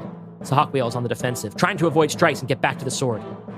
On the floor nearby, Peyton regains consciousness. She peels the loose, half-melted Dua Lipa mask off her face, revealing her own burned flesh. She looks around the room, her attention drawn at first to the battling gods. Then she notices someone waving to her from inside an air vent high against the opposite wall. Its grate cover hangs off to the side, attached by one screw. Inside, Alexis lies on her belly with her arms and the Van Helsing gun out in front of her. She puts the gun down on the vent so she can sign with her hands, which we get subtitled. Distract him. Peyton shrugs and shakes her head. She does not know sign language. Alexis now mouths the words as big and emphatically as she can. This, Peyton understands. She stands. Hey, Your Highness! Osiris turns around towards the sound of her voice, and Sahakwiel uses the moment to clock Osiris across the jaw. Osiris drops his sword while Sahakwiel rolls past him to retrieve his own. He gets into a defensive stance, his wings outstretched behind him. Osiris recovers from the punch and regards Peyton. Dua, was your face always... I'm not Dua Lipa, dipshit. I'm Dark Girl. Are you famous? No. Above, Alexis aims her weapon. She has a bead on Osiris. Past him stands Sahakwiel, wings and weapon drawn. She steadies her breathing, knowing she'll only get one shot. But from her position, she can see Osiris slowly reaching for something tucked in the back of his pants. Bummer. Osiris pulls the prototype psychofraculator from around his back and aims it at Peyton. Before he fires, a voice rings out. Alexis. No! Osiris whirls around and Alexis fires. A clumsy shot. It zips past him and digs into one of Sahakwiel's wings. He screams. Electricity rushes through his body and he collapses, his wings scorched as if by lightning. Now Osiris aims the psychofraculator at the air vent. Alexis pushes back against the floor of the vent, and the green beam ricochets around the reflective surface, chasing after her as she slides down a vertical stretch of vent. She emerges at speed from a low open vent in the hallway, just barely rolling out of the way of the bouncing beam as it finally comes to a stop against a nearby wall. Out in the hall, things take a turn for the worse, and Matthias scores a powerful elbow to Esmeralda's gut. Meanwhile, in the dining room, Peyton stabs Osiris through the back with Sahakwiel's flaming sword, but the sword dissolves before she can finish the job. Sahakwiel's wings burn away too, and he's apparently human now. Osiris is incapacitated long enough for Peyton and Sahakwiel to escape the dining room and catch up with Alexis. Cut back to Matthias standing over Esmeralda, doubled over in pain, and Quasimodo on his back in a puddle of his own blood, conscious but missing a leg. Eve's bowling ball is at rest, leaning against a wall, a deep gash in its surface. The puddle of blood slowly oozes towards it. Quasi reaches a hand out to Esmeralda, who, without looking, swats it away furiously. Several paces behind, Eve looks up at the hopeless scene, tears streaming down her face. Now Matthias looks to her. His lip curls into a bastard of a smirk. Then there's a bang, and his face goes limp. He reaches back and dabs the back of his head with his fingertips. He takes a look. They're stained with blood and something silver. He slowly turns around. There stands Irina with the pistol Alexis gave her. He eyes her up and down. You're shitting me. Matthias falls limp. Silver liquid leaks from the hole in the back of his head. Irina runs past the body and helps Esmeralda to her feet. Are you all right? I'm alive. Together they help Quasi onto his remaining leg. Irina sees Eve, seemingly paralyzed, down the hall. Irina picks up the bowling ball, which is now sticky with Quasimodo's blood. She walks it over to Eve and offers it to her. Eve, we gotta go. Irina places the ball in Eve's hands. She looks down at it. Somehow, the skull inside looks deader than before. She presses her face against it, then gently places it back on the floor, leaving it behind. It's just a ball now. There are footfalls down the hall. Alexis and Peyton are on either side of Sahakwiel, propping his arms up over their shoulders as he struggles to walk. Irina notices her friends first. Thank God you're all right. Did you do it? Is it done? Alexis hisses. No. Who's this? He saved my life. As he's dragged past her, Sahakwiel lifts his head and makes brief eye contact with Irina. She gets a good look at his angelic face. Her eyes grow wider. She blushes. Oh, wow. Her eyes flicker, pupils narrowing to a cat-like sliver. She feels it, shuts her eyes for a second, and then takes a sharp breath, centering herself. Think about baseball. She turns her back to the gang as they start to file back into the bathroom they came in from. When she opens her eyes, there's someone limping down the hall towards her. Her vision clears. It's Osiris. She doesn't have time to turn around. She cries out, Alexis, run! Osiris raises his prototype weapon and fires. There's a red flash. Irina screams, then falls, her body quaking and rattling against the marble floor. Alexis looks back, still sharing Sahakwiel's weight, and screams. Osiris aims again, cackling. As he fires, Peyton pulls Alexis and Sahakwiel both out of the hall and into the bathroom. Osiris limps towards the bathroom, then looks down at the former toilet the gang just escaped through and laughs to himself. He shakes his head. He steps back into the hall, where some of his demon foot soldiers have crawled out of hiding. Where the hell have you lot been? He directs them towards the limp body of Matthias. Bring this to the lab. I'm not through with him yet. The imps snap to it.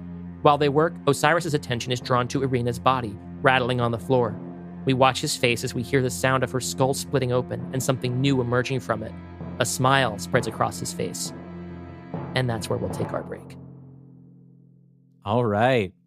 See, I'm realizing the real monkey's paw I've gotten myself into. Uh-huh. Which is that in phase 2, that would have been your act 3.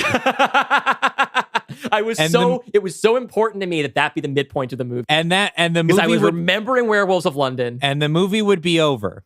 And I kept saying, no, Dylan, this isn't your act 3. This is your end of act 2. And then we escalate from here. And now here we are. You've created a monster, Dalton. You know, in phase, in whatever comes next after after Hell on Earth, we are going to find the healthy balance. We will find it. We're going to find. No, I believe we will. I believe before then we will find it. I believe that Field of Nightmares will be one that I can do in 60 pages, and it's or less even, and it is a complete shape of a movie. With all the fun stuff that our listeners expect. This is very fun. This is a very fun action sequence. Lots of good bits in here. The kind of thing where I was thinking about bits as they were going, but so much happens that I've already forgot in what I wanted to comment on. Perfect. That's how studio blockbusters work. I think people are going to have a lot of fun with this. The Dua Lipa versus Meghan Markle thing, very funny. Yes, we are having a romp, and yeah, I feel like I had stuff to say, but I actually completely blanked. Quasimodo, how did he lose his leg? I think I lost. Matthias just cut it off when he was leaping over him. Okay, sick. Yeah. I assume we will still get the Scorpion King at some point. That seems to be where we're headed. I love the word psychofraculator. That is from Mystery Men.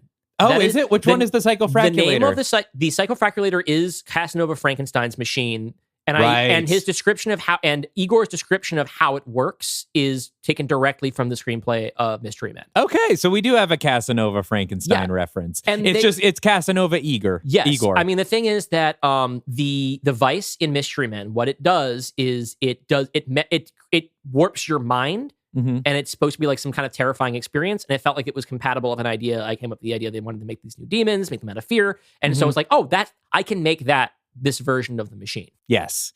R.I.P. to the bowler's dad. No idea if that's also the bowler as it was in Mystery Men, but perhaps we will find out. I could have made this bowler have her mom's head and it be Janine Garofalo's I was just about to say that. I did not do that. You know, Janine Garofalo still owns that prop. I know. And we'll put it out as a Halloween decoration. Yes, I read that. I think it's on the Wikipedia page. Yes, it's also where I read it. Props to Janine Garofalo. We love you, Janine Garofalo. Yeah, she's consistently pretty cool. She seems to be...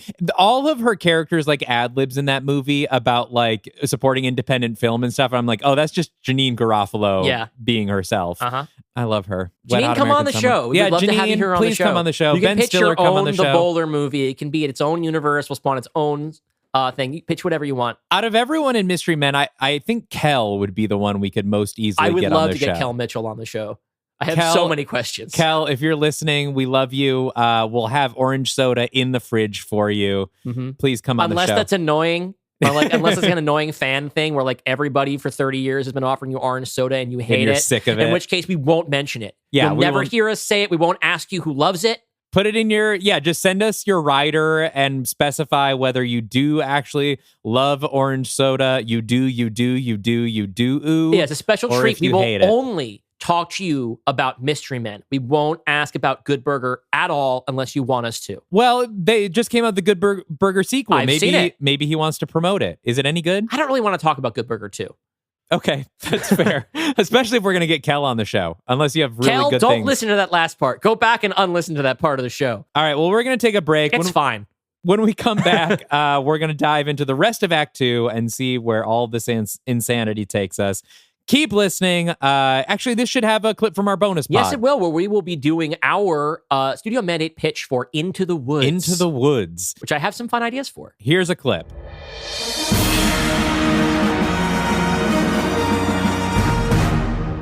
Here's a thought for our sort of frame to kind of get us into this. It takes place after the wedding. Okay. Carol and Jenny get an invite, not really an invite, but an ask to essentially babysit Jenny's like niece or something. And all they have to do is watch this little girl. And they go, and while they're there, Jenny discovers that whatever ancestor of hers owned this castle was a witch. Mm-hmm. They're reading this little girl her bedtime story, and she's got the Grimm fairy tale books or whatever. And then something happens, like maybe they break some sort of magical vessel that was owned by this ancestor or something, and they're pulled into a spell, essentially, that then gets modeled after this Grimm's fairy tale book they were just reading to this little girl. And maybe the witch is her actual ancestor. Yeah. And through this, Carol and Jenny work out their feelings about having kids, and all the Grimm people are populated by their friends. And so this all takes place inside a spell that happens over this night. And at the end, they decide to get a dog. Yes.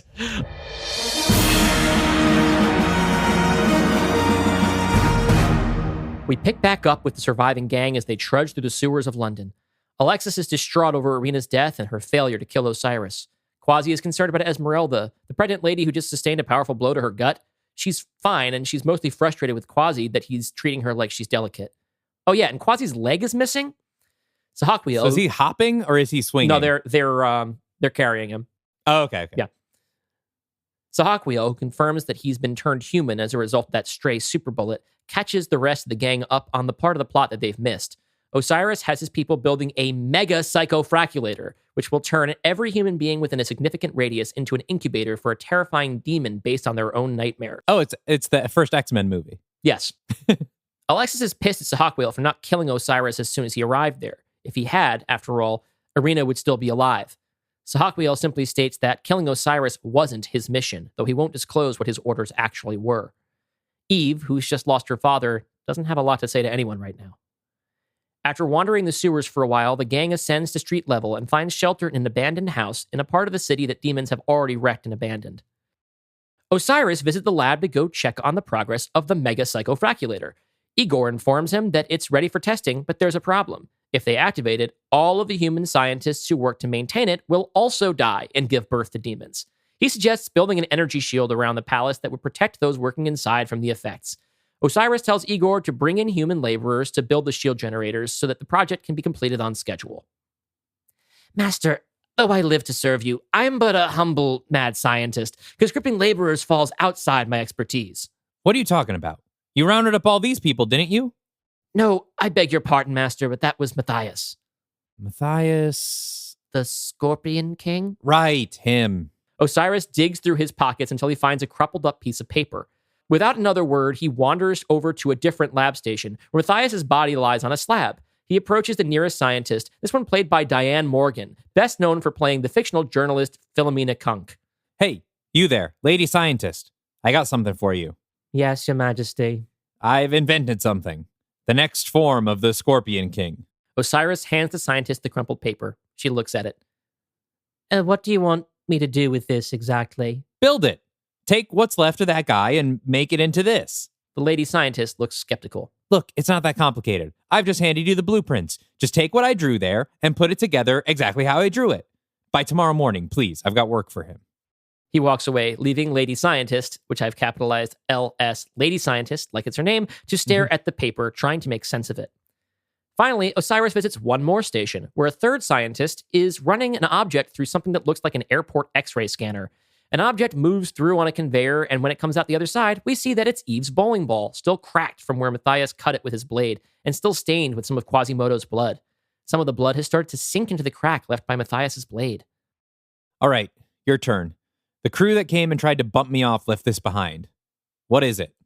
It appears to be a bowling ball with a skull inside of it. You're joking. You've had 6 hours. That's what you come up with? What's this machine do, eh? Is this a bowling ball detector? It's a spectrographic. Osiris lackadaisically pulls his handheld psychofraculator and fires it at the scientist. The scientist falls to his knees, trembling and screaming, until something crawls out of his head that looks a lot like the scientist it was born from, but with tiny little rat hands. Osiris looks around the room. All activity has stopped. All eyes are on him. Anyone else want to tell me this is a fucking bowling ball? There's your rat hands, everybody.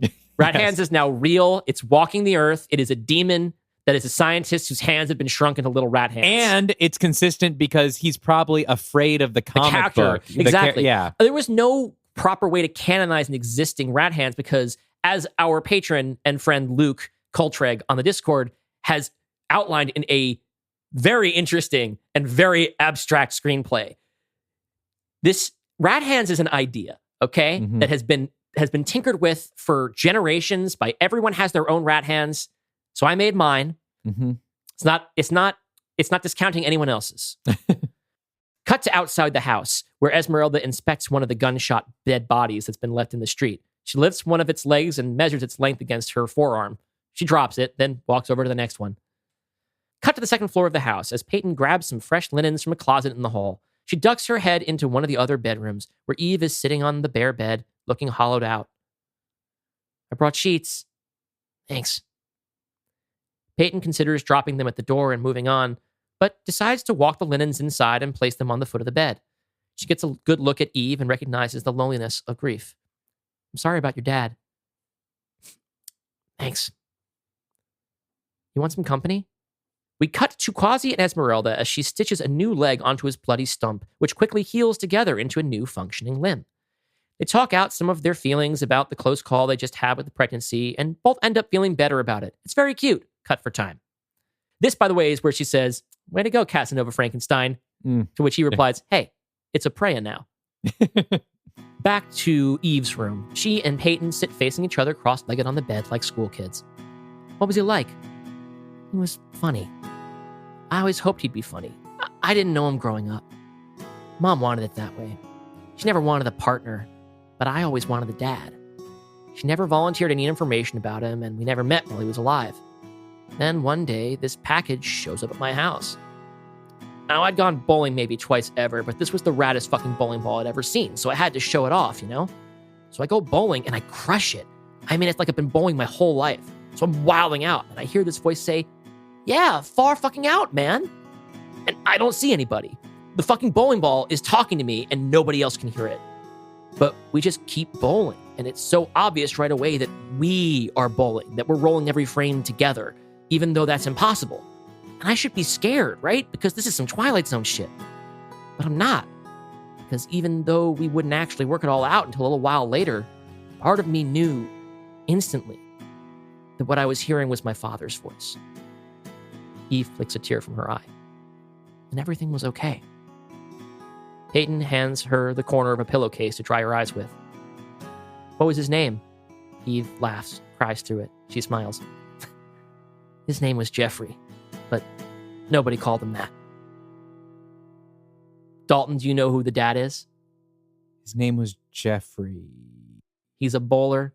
His name was Jeffrey. Is he? No one calls him that. Is he the guy that says the "Who you are, I am"? No, he is. Is he the guy that bowled the perfect game on 9/11? He's not a real person. Oh, he is a okay. character from a movie that is currently owned by Warner, by Universal. He's a bowl. There was a reference to his movie earlier in the yes. film. Lebowski. It's Jeffrey the Dude Lebowski, or the Dark Universe version of not the Big Lebowski, Little Lebowski, but the other Lebowski. Yeah. She is the little Lebowski Mm-hmm. that was promised. Her parents are Jeffrey and Maud Lebowski, no relation. Mm-hmm. Anyway, Eve Lebowski. Eve Lebowski.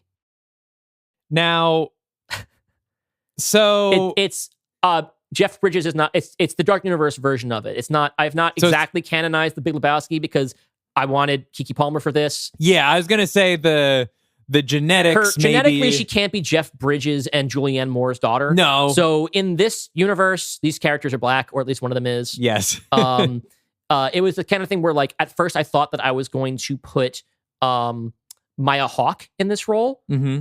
And then the more I was writing it, first of all, I'm like, this is a really white cast. And also I'm writing it, I mean, like, for a little bit, I was like, thought I was going to have Jessica Williams do it. And then the more, like, sort of like kind of like fun and spunky and loud she got, felt more like a Keke Palmer role. Okay. And so now it's Keke Palmer. Great. Anyway, The Big Lebowski, Dark Universe compatible, one of my favorite films. Definitely my favorite bowling-related film. Here we are. Jump ahead to early evening. Sahakwiel sits out in front of the house, keeping watch. Inside, Peyton, Eve, and Quasi and Esmeralda are getting some sleep. But not Alexis, who tosses and turns trying to get comfortable. It's not working. She gets out of bed and walks to the bathroom to splash some water on her face. When she turns around, Osiris is standing in front of the bed. Your hideout is filthy. Alexis reaches for the nearest heavy object, which is an old rotary phone from off a nearby dresser, and pulls it back to hurl it at him. Easy. I'm not really here.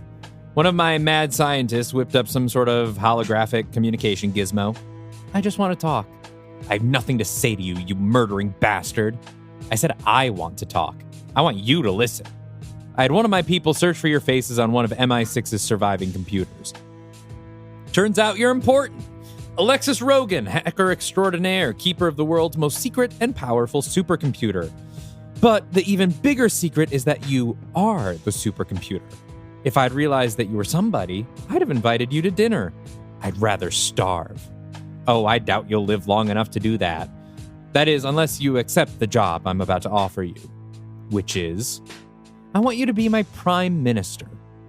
You want me to run your regime for you? The one where you destroy everyone's homes and flay innocent people in the street? Hey, I didn't decide to have an apocalypse. I inherited that problem. But once Queen Aminet finally recognizes my potential, I'll be moving up in the world, and I'll need someone clever to keep things in order when I'm out. The holographic Osiris tries to lean against the bed, then realizes that he has no physical form here and stops himself before he topples over. Truth is, I don't much care what happens outside of the palace. My brother may have been ready to pull the plug on Earth, but I just got here. So long as my demons have enough suffering to feed on, there's no reason we can't take our time cleaning the place out. In the meantime, you can have the run of things, build it back up however you like, take one last swing at that utopia Colossus couldn't get for you, at least until closing time. I don't care how fast you do it. I won't preside over the extermination of the human race. Fine. My demon-making machine will be ready in the morning. I was planning a modest demonstration just to get Aminet's attention. Maybe just blast a few city blocks. But if you're going to make me manage this whole population of gap-toothed nitwits myself, I'd just as soon blast the whole lot. I'm not making you do anything. Ask someone else. Well, I had someone else in mind until your friend blew his brains out. You think just anyone is fit to rule? It's a job for the elite few. I thought you were one of us. But I guess you're just another nobody. Alexis seethes, clenches her fist. If only she could hit him right now. I'll give you the night to think it over. If you're not at my door by sunrise, then it's cheerio to merry old England. And Scotland and Wales and Northern Ireland. Osiris's image fizzles out, leaving Alexis alone in the room. We cut briefly back to the Buckingham Palace laboratory, where a nondescript scientist is having a look at the bowling ball. Quasi's thick black blood has seeped deeper into the crack left by Matthias's sword. The scientist chats with one of his colleagues. Still can't figure out what's special about that thing? Nope. I don't want to be asked about it. Stow it in one of those crates. If we're lucky, you'll forget all about it. One of the scientists lifts up the ball and drops it into a wooden crate and nails it shut. Cut to the front steps of the house. Alexis walks out to join Sahawkwheel, who leans against a wall. I'll take over. Can't sleep? Nope. You want to? I don't even know how. Alexis leans beside him and holds up a pack of cigarettes and a lighter. Found these inside. It's your lucky day. Alexis lights a cigarette and takes a slow drag. She relishes it. You can tell it's her first smoke in a long time. Tell me something. You angels are all about the greater good, right? I know about Cairo. Yes, we are. And I was there, as a matter of fact. If Nick Morton hadn't stopped you and you'd blocked the mouth of hell, maybe none of this would have happened. At the cost of 22 million lives. And it might not have even worked. Chump change after inflation. Don't say that. Just because we're willing to sacrifice human life doesn't mean it's not precious to us. It's why we are what we are. We loved humanity so much that we went to war with our own people to try to give you a future. Sahawkwheel looks out into the distance. Somewhere in all those millennia, I think the war became more important to us than what we were fighting for. Alexis takes a contemplative drag. If you could do it again, sacrifice millions to buy more time for the rest, would you do it? Sahawkwheel turns to face her. I nearly did. Cut ahead. It's night, and the gang is awake and reconvened in the kitchen of their post-apocalyptic Airbnb. Sahawkwheel addresses the entire group, though it's clear that he's already told this whole story to Alexis. I told you all that I was sent to Earth to monitor Osiris's activities. That was true. What I didn't tell you is that 3 days ago I was given a new mission. I wasn't ordered to destroy Osiris's new device. I was ordered to hijack it, to reprogram it to create new angels rather than demons. Our numbers are dwindling and your war seemed already over. London, even the whole UK, was considered an acceptable tactical loss. That's why I didn't act earlier. If I had, your friend Irina might still be alive. I'm sorry. She deserved better. You all do. Not just the 5 of you, but your entire species. Millennia ago, my people took responsibility for your protection.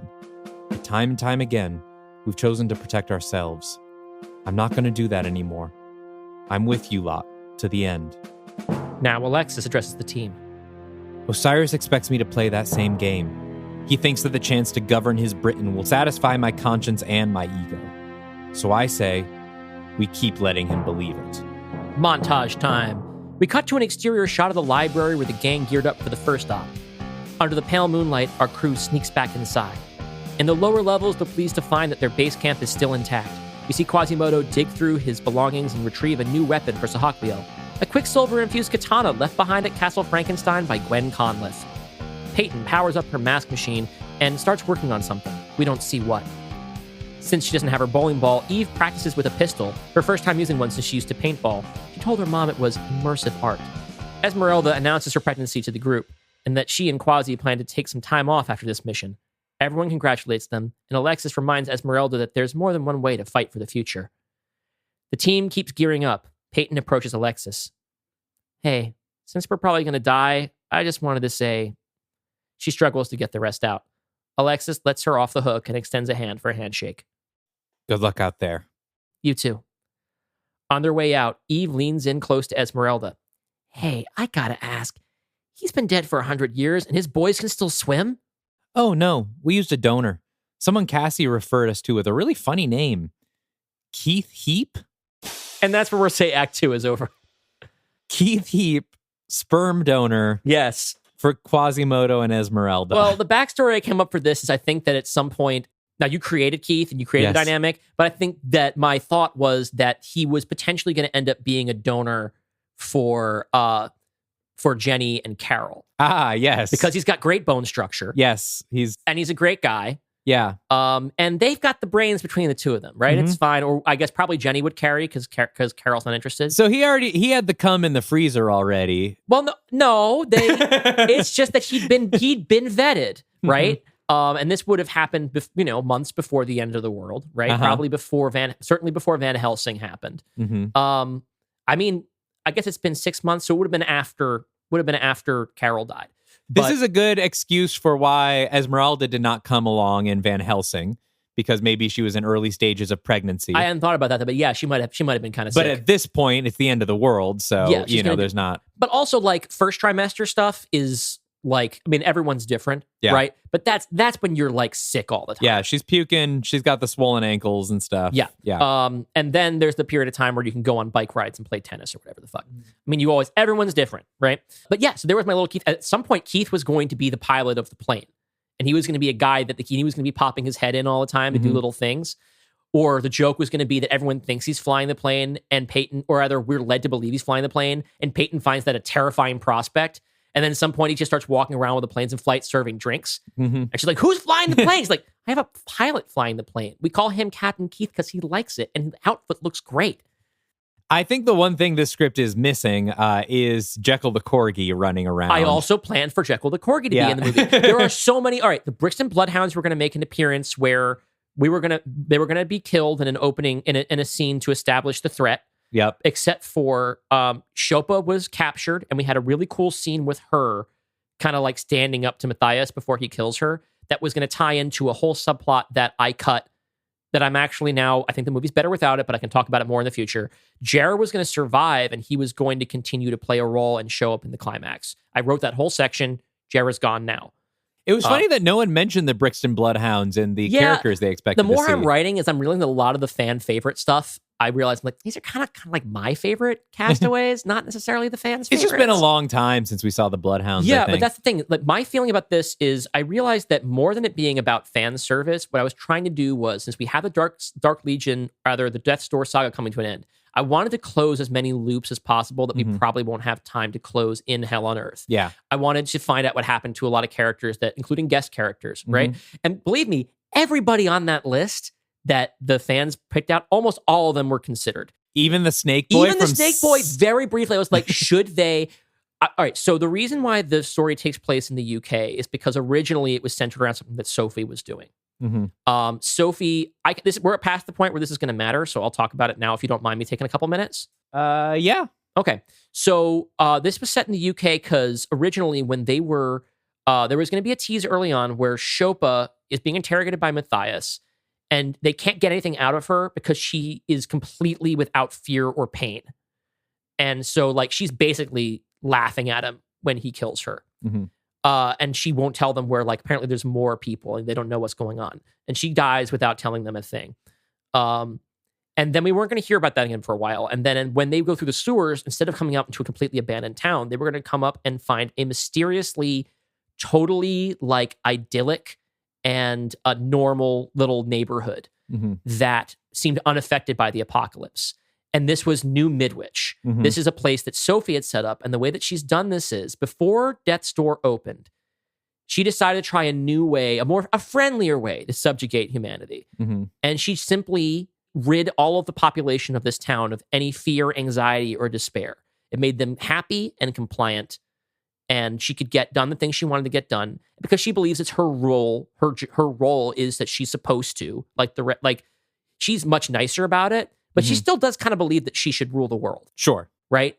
And so while they're there, they find that Jer is there leading their guard, and he's kind of their lens into the feeling of, yeah, I went into battle without fear even, and it wasn't enough to keep us winning. Shopa just like, it charged her up, powered her up, and it kind of tired me out. And I don't feel any particular way about it. You know, and Alexis, who has been dealing in this draft of the script way more with the guilt of having failed to save the world when she was basically Colossus, she's spent some time like thinking about what this life is like. This ends up, I considered Sophie's role in this script to be sort of my equivalent of Galadriel in the Fellowship of the Ring. She doesn't really impact plot, but she does kind of reset, especially in the extended edition, everybody's goals and establish what that is. She creates a quiet, peaceful place where the plot isn't happening.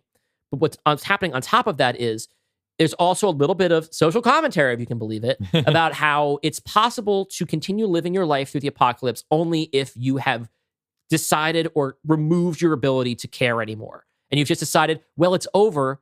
I'm just going to live it out. I'm just going to ride it out. I'll have the best time that I can or the most normal time that I can until they finally come and they get me, right? And it was about sort of the seduction of that idea that they don't have to go back into battle as long as if they get this thing done to them, this mega psychofraculator, who's to say it would even work, right? Because they have no fear. There was also an angle where the reason why this place without fear is being ignored is because demons have nothing to gain from going in there and killing them.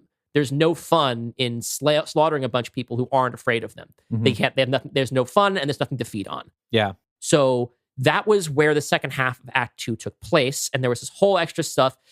A couple different characters had Sophie would meet with them, and actually she only met one-on-one with Esmeralda privately to say, because Esmeralda's panicked a little bit about what it's like, what it's going to be like for her child growing up. In this next draft that I scribbled this down from, I pivoted her to being upset about the way she's being treated now that she's pregnant. But in this draft, because I had this theme, it was more about she was feeling kind of terrible that she wanted to be a mother, and she feels like it's selfish to even have the child. And what Sophie offers is, what if your kid was born and would never experience fear a day in her life? And Esmeralda's basically like, fuck you for offering me that. Because every parent wants their child to live without fear, right? That's like, they want them to be happy and live life and feel safe. But she turns them down. Now, you don't have to give me the answer, but did we ever find out about the lost Midwich sibling? No, I didn't feel like there was room for that in this story.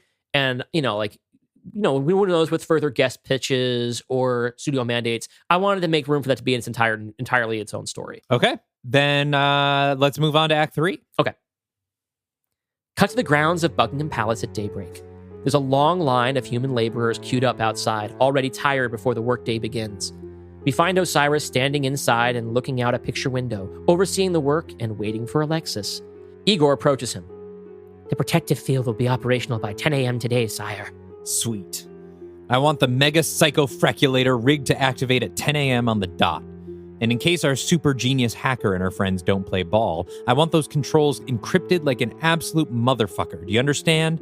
I don't want nothing to stop that countdown. Igor departs. Osiris looks down out the window and sees one figure standing alone between the long lines of workers. It's Alexis. She's looking right up at him.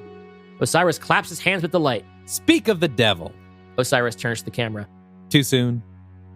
He signals a pair of guards to collect Alexis. So, wait, you cut the lightning strike bit, but you kept in the fourth wall break, look at camera. Because it felt more consistent with his character. That's fair. That's fair. He signals a pair of guards to collect Alexis. As we watch her being led inside, we pan over to one of the lines of laborers being ushered in through the palace gates by gnarly demon guards, each searched for weapons before entering. One by one, members of the team sneak into the palace grounds by different means and report to each other using code names, Dagger 1, Dagger 2, etc. Sahakwiel sneaks in among the enslaved. Eve poses as a freight worker, tagging along on a delivery of crate after crate of silk-cut cigarettes. She secrets away in the palace's loading bay and reveals that one of the cigarette crates actually includes the team's weapons. Cut to Osiris's sunlit throne room, where a trio of fluttering devil cherubs are standing guard over Alexis, who kneels on the carpet in front of an empty throne.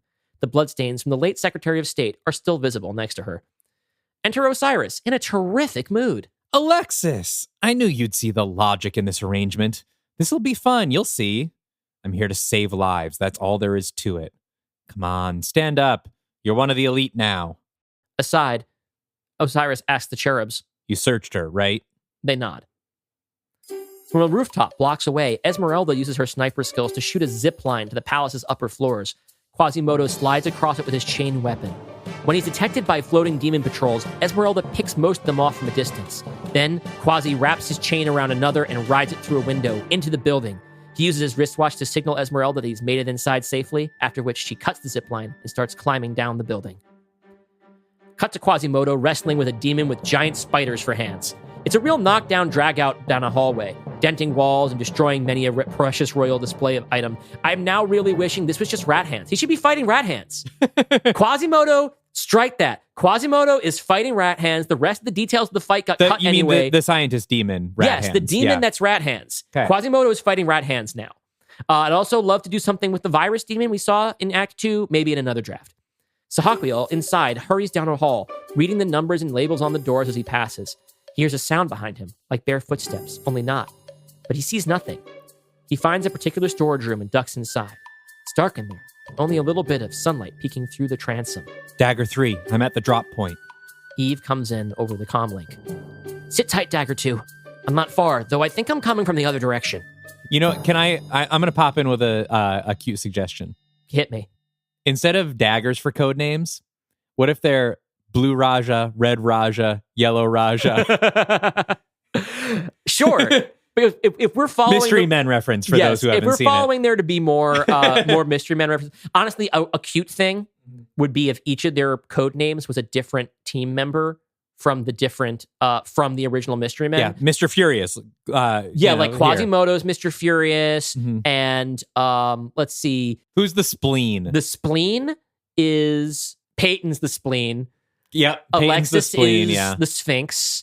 Mm-hmm. And Esmeralda is the Shoveler, I guess. Yeah, sure. Anyway, that's what we will consider that we do that possibly in the draft, just as cute little references, because there's not a ton of Mystery Men references in here. Be a cute little thing to do. A bare old yellow light bulb clicks on in the storage room.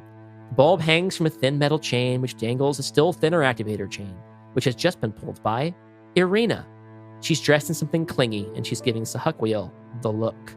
Hey, you're Irina, aren't you? Alexis's friend. You're alive? Oh boy, am I. Irina slowly slinks towards Sahaquiel. I came alive the moment I saw you. Sahaquiel tries to step backward and then realizes his back is already against the door. Irina steps forward and presses her body against his. You only just came alive too, didn't you? Want me to teach you about the pleasures of humanity? Oh, believe me, I'm familiar. Irina's pupils contract into a cat-like shape, then return to normal. Sahaquiel sees this. Admittedly, that's new. Sahaquiel puts his hands on Irina's shoulders and pushes her back. But as curious as I might be, now's not the time for me to find out. Irina gives him an exaggerated pout. Eve's voice comes through Alexis's comlink.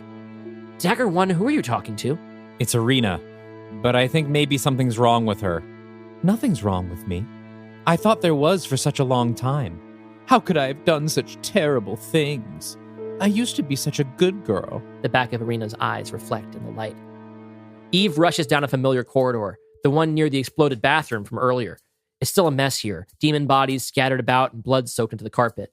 She steps over the bodies, more grossed out than anything else, until she sees something alarming back in the storage room.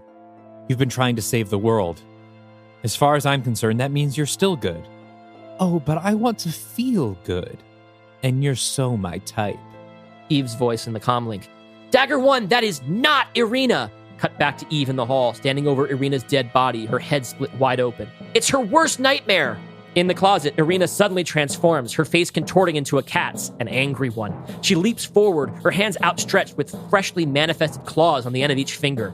She pins Sahaquiel down by the shoulders and cackles. Sahakweal tries to push her off of him, but she's incredibly strong. Oh God, it's been so fucking long. I'll bet you anything it's been longer for me.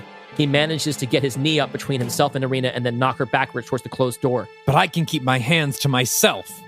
With that, the closet door kicks open, knocking Irina in the back of the head. Eve is behind it, pistol drawn. Irina hisses, then whips around and dives towards Eve, who gets a few shots, but hits nothing. Rather than wait for Eve to get her bearings, Irina scampers down a hall and out of view, gone for now. Eve helps Sahakweal to his feet. Jesus, that was close. You okay? Yeah, I'm all right. Was she always a cat lady? I'll explain later. Eve hands Sahakweal his sword. Back in the throne room, currently populated by Alexis, Osiris, and the 3 devil cherubs. A device on Osiris's throne beeps. He walks over to it. This is great. Check this out. He presses the button and one of the walls of the throne room opens up, revealing a large monitor. It clicks on, and it's a video call from Igor down in the laboratory. Your Majesty, I'm afraid there's an issue in the laboratory that requires your immediate attention. Now? I'm in a meeting with the Prime Minister. The building is under attack, sire. It's the same team as last time, plus they've incited a slave revolt. Osiris shoots Alexis an exaggerated look of betrayal. Here to save lives, did you say? You can forget our deal. At 10 a.m., the whole country turns red. He makes for the door. On his way, he points to the cherubs and makes a watch her sign. Cut to Quasimodo, pinned down by rat hands, who sneers and drips thick saliva onto his face. Sahakweal and Eve come to the rescue in a pretty cool fight scene that has been cut for time. Cut to the basement lab, where Osiris comes down the stairs in a hurry. Your Majesty, I'm afraid the worker uprising has caused significant construction delays. The energy shield may not be completed by our 10 a.m. launch. If it isn't, all of your human servants will be killed. Well, that's unfortunate, but also not my problem. We agreed on a 10 a.m. launch, and we're launching at 10 a.m. You want to live? Go finish the thing. Igor hurries over to the psychofraculator controls and punches the keys impotently. It is, as requested, encrypted like a motherfucker. The countdown cannot be stopped. Igor screams, then starts running for the stairway to the surface. Well, as long as I'm down here. Now Osiris turns his attention towards a different workstation, the one belonging to Lady Scientist. Diane Morgan. Lady Scientist, the wolves are at the gates. Is my new bodyguard ready? Yes, Your Majesty. And did you hide him under a big blue tarp like I asked? We pull back and see that they are standing in front of a big platform where something the size of an SUV is draped by a big blue tarp with a rope attached to the top. The other end of the rope is hanging between Osiris and the scientist's heads. Yes, Your Majesty. The Lady Scientist offers Osiris the dangling rope. He takes it, readies himself for a fun surprise, then pulls the rope. The tarp lifts. We see only a glimpse of a giant crab-like claw and some thick insect legs before cutting to Osiris's reaction, which is a shocked and gobsmacked laugh. Holy shit! I am gonna murder you. Cut to the palace grounds, where Igor is running like a madman towards one of the unfinished shield generators. No one's working on it right now because all the humans are taking advantage of the chaos by either fleeing for their lives or fighting their captors. Without much success, I'm afraid. A pair of brave humans has pinned down one of the smaller demons, smashing its face again and again with a rock. It seems dead for a moment, but its head reforms and it screams at its attackers, who cower in shock and fear. It rises to its feet, then gets riddled with bullets. Esmeralda is calmly shooting her way through the thinned-out security force. Dagger 4 is in the perimeter. Dagger 6, the coast is clear. Behind Esmeralda, a hooded figure dashes through the open gate and across the grounds towards the palace. Esmeralda watches her back from a distance. Then she shifts her attention to her own closer targets. Dagger 6 is in the building. Repeat, Dagger 6 is in and we are still a go. Cut to the laboratory. A freight elevator opens, and Quasi, Sahakweal, and Eve step out quickly. The elevator lets out in a part of the laboratory level we haven't seen before. Sahakweal, which way's the machine? We hear a deep, monstrous roar echo through the underground lab. Sahakweal points in the direction that it came from. That way, I'm afraid. Cut to the other side of the lab, where Osiris advances menacingly towards a flustered lady scientist. You said to make it exactly like the drawing. You can't possibly think I meant it to look like that. He's ridiculous. The shadow of a giant creature casts over Lady Scientist. A shadow with a bald human head, broad human shoulders, and thick human arms, and a big scorpion's tail. Lady Scientist falls backwards and squirms away from the Osiris in the shadow. She rummages through her lab coat pocket and retrieves the crumpled up paper from earlier. This is what you said you wanted. This is what you gave me to work with. She unfolds it and holds it up so Osiris can see, and so can we. It's a very crude ballpoint pen doodle of the top half of a muscular man's body on top of a giant scorpion's body. The face, in particular, is just awful. She lowers it as the shadow grows darker over her face. Dear God, what have I done? A giant sand yellow claw reaches into frame and squeezes her head until it bursts. In another part of the lab, Eve, Sahakweil, and Quasi turn a corner and enter into a new area. Now the Mego Psychofraculator is in sight, on the other end of this warehouse-sized room. There, that's it. They start towards it, when something huge leaps from off-screen and lands directly in their path. The trio stops in their tracks, unable to process what they're looking at. What the fuck is that? It's the new form of the Scorpion King, and he looks like utter shit. A very brief by-the-numbers description of the Scorpion King would make him sound pretty badass. He's like a giant scorpion centaur, enlarged human torso, head, arms attached to the body of most of a scorpion, and with giant scorpion claws for hands. Except the proportions are all uneven. The features of his body are all smooth and waxy, and his face looks like a child's drawing. He's truly embarrassing to regard, and though he's not all there since he took that bullet to the head, he's just self-aware enough to be pissed about it. I assume this is like the CGI from The Mummy Returns. For those of you who don't know, the computer effect of the scorpion form of the Scorpion King from The Mummy Returns is one of the most infamously bad visual effects in the history of visual effects. And we are retaining quality. That idea. I almost thought he should look exactly like that, but I came up with an idea that felt more consistent with Osiris's character and what I want to say about him. Yeah. And so he is an even more fucked up.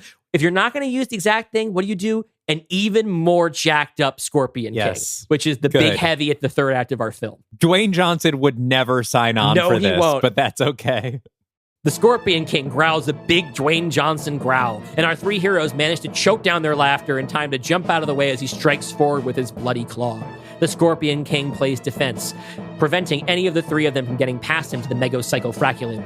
He strikes with his claws and stinger, keeping all three of them on the defensive. Anytime one of them nearly moves past, he skitters to block their path and forces them to back away.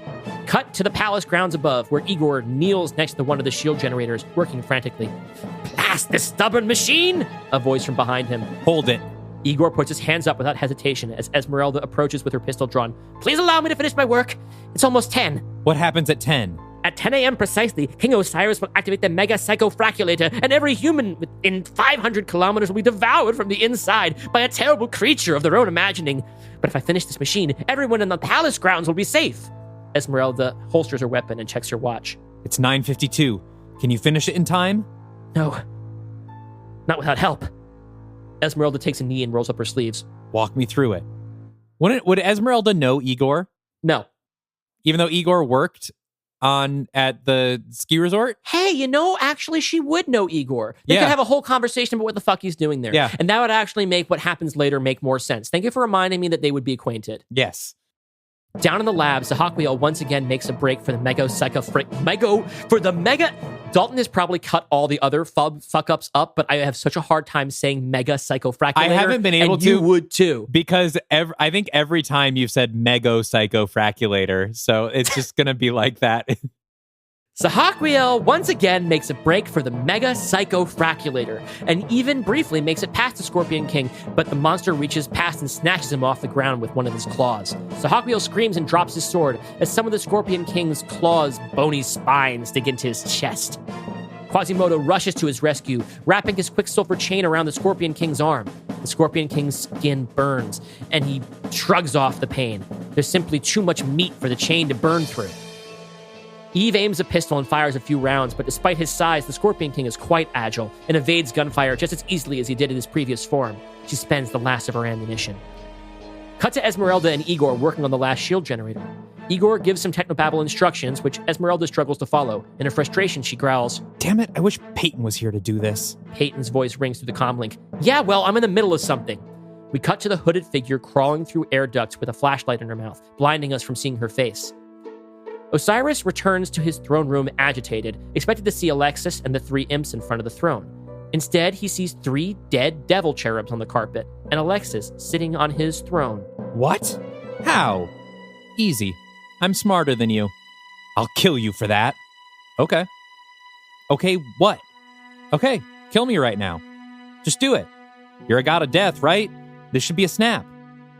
But you can't, can you? I'm gonna give you one last chance. I've been thinking about it since we were here last time. If you're such a god, why would you use a gun? Then there was the thing with the hologram, another gadget someone cooked up for you. Sure, you're hard to kill like any other demon, but everyone just assumes you can do what your brother does. Raise the dead, kill with a thought, yada yada. But you never actually do anything, do you? I'm about to create an entire army, a whole new race of demons. Alexis slowly rises to her feet. No, you're not. And I don't just mean because my friends are going to stop you, which they are. I mean that I'll bet anything that you had no hand whatsoever in building that doomsday device in the basement. It probably wasn't even your idea. You just signed off on it. Osiris stands, reaches behind his back, and pulls the psychofraculator pistol from his waistband. He aims it at Alexis. Anyway, that's what you need me for, right? You want to convince Aminet that you're in her league, but you couldn't rule a kindergarten. And if anyone ever figured that out, forget Aminet, your own demon army would turn on you. Well, congratulations on being so clever, but you still lose. Because my demon machine goes off at 10 sharp, and as long as you're up here, there's nobody in the lab who can decrypt the controls. Alexis laughs. Steam starts to rise from her brow. Sure there is. Osiris looks at her in shock, gradually lowering his weapon. The skin starts to drip from her face. I'm there right now. Cut to the lab where Eve, Quasimodo, and Sahakwiel have been keeping the Scorpion King's eyes away from the mega psychofraculator, where a hooded figure is at the controls, typing furiously. It's Alexis, of course, the real one. Cut back up to the throne room where Sahakwiel Hold on. Yes. I like this twist. Yes. But why then, when Esmeralda says, I wish Peyton was here, did Alexis respond and say, I'm busy right now? Alexis doesn't respond. Peyton responds. She's off screen. We don't say what she's busy with.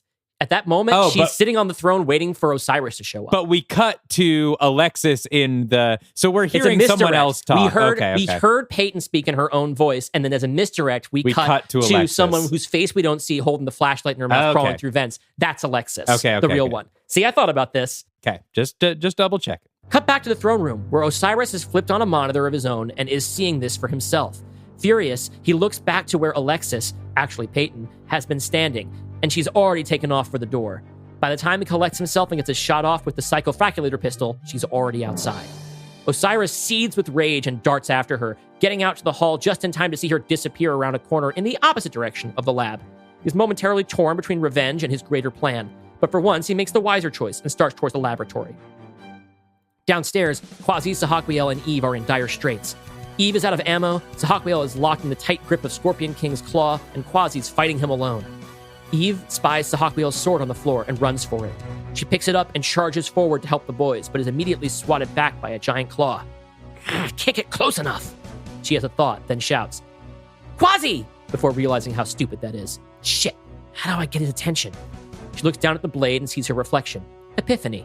She runs a little closer, still out of range of Scorpion King's claws, and angles her sword so it reflects light into Quasimodo's eyes. The first time, he ignores it, continuing to flip around and off of Scorpion King's body, trying to get the leverage to free Sahakwiel from his grip. She tags him again. This time, he looks. She gestures an underhand throw, not unlike a bowling approach, with her free arm. Quasimodo responds aloud, Go! Eve flings the sword into the air underhand. Time slows down. The sword hurtles end over end as it rises into the air towards the Scorpion King. On its current path, it's going to fly clear over the monster's head. Quasimodo frees his chain from around the Scorpion King and whips it high above his head.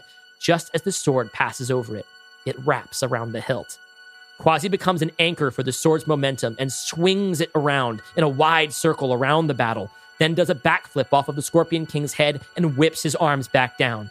The motion ripples along the chain, thrusting it and the sword on the other end in a giant downward swing. Normal time resumes as the sword slashes into the side of the Scorpion King's neck. He roars in pain, loosening his grip on Sahakwiel and clutching it at his wound. Sahakwiel tumbles on the floor and gets to his feet, standing beside where Quasimodo has landed, still holding on the other end of the chain. He grabs a hold of it, and so does Eve. Together, three of them strafe to their right, drawing the blade across the Scorpion King's throat. By the time the Scorpion King realizes what's happening, his head is already bouncing on the floor. R.I.P. R.I.P. to a real one. Cut to a hallway upstairs. Peyton is looking for an alternate route to the lab. Instead, she finds Irina, or rather, the demon that killed her, waiting for her at the end of the hall. She's gone fully anthropomorphic cat mode now, covered in black fur, standing on her back haunches, tattered clothes hanging from her body. Hello, Peyton. Oh, fuck me. Irina slinks towards Peyton. Maybe I will. You're not what I'm usually into, but you're sort of a whole different flavor of fun, aren't you? Sahakwiel was attracted to me, but you sort of hate me, don't you? Irina, the killer who's made peace with her sins. You resent it. If I can do it, why can't you? Peyton grits her teeth, wishing she had a confident answer, or at least a witty retort. Irina is face to face with Peyton now. She presses a furry claw against Peyton's scarred face. Of course, who would want to look at this face in the mirror? Peyton shoves Irina away. Irina's claws slash Peyton's face as she falls backwards. Peyton pulls a short, thin metal shiv from up her sleeve, already stained with demon blood. Before you cinema sends me on this, I do remember that she was searched. She was hiding that inside the mask like a comlink in the first act. This is not just for you, this is for people in general. She lunges at Irina, but Irina knocks the shiv out of her hand. Now unarmed, Peyton turns around and runs. Irina chases after her on all fours. Down in the lab, there's a whirring sound from the other end of the room. The mega psychofraculator is powering up. Alexis keeps working, keeping her cool. It's too late. Esmeralda, tell me you've got that shield up. Outside, Igor and Esmeralda slam a metal panel into place. Igor smashes a big green button. It's done.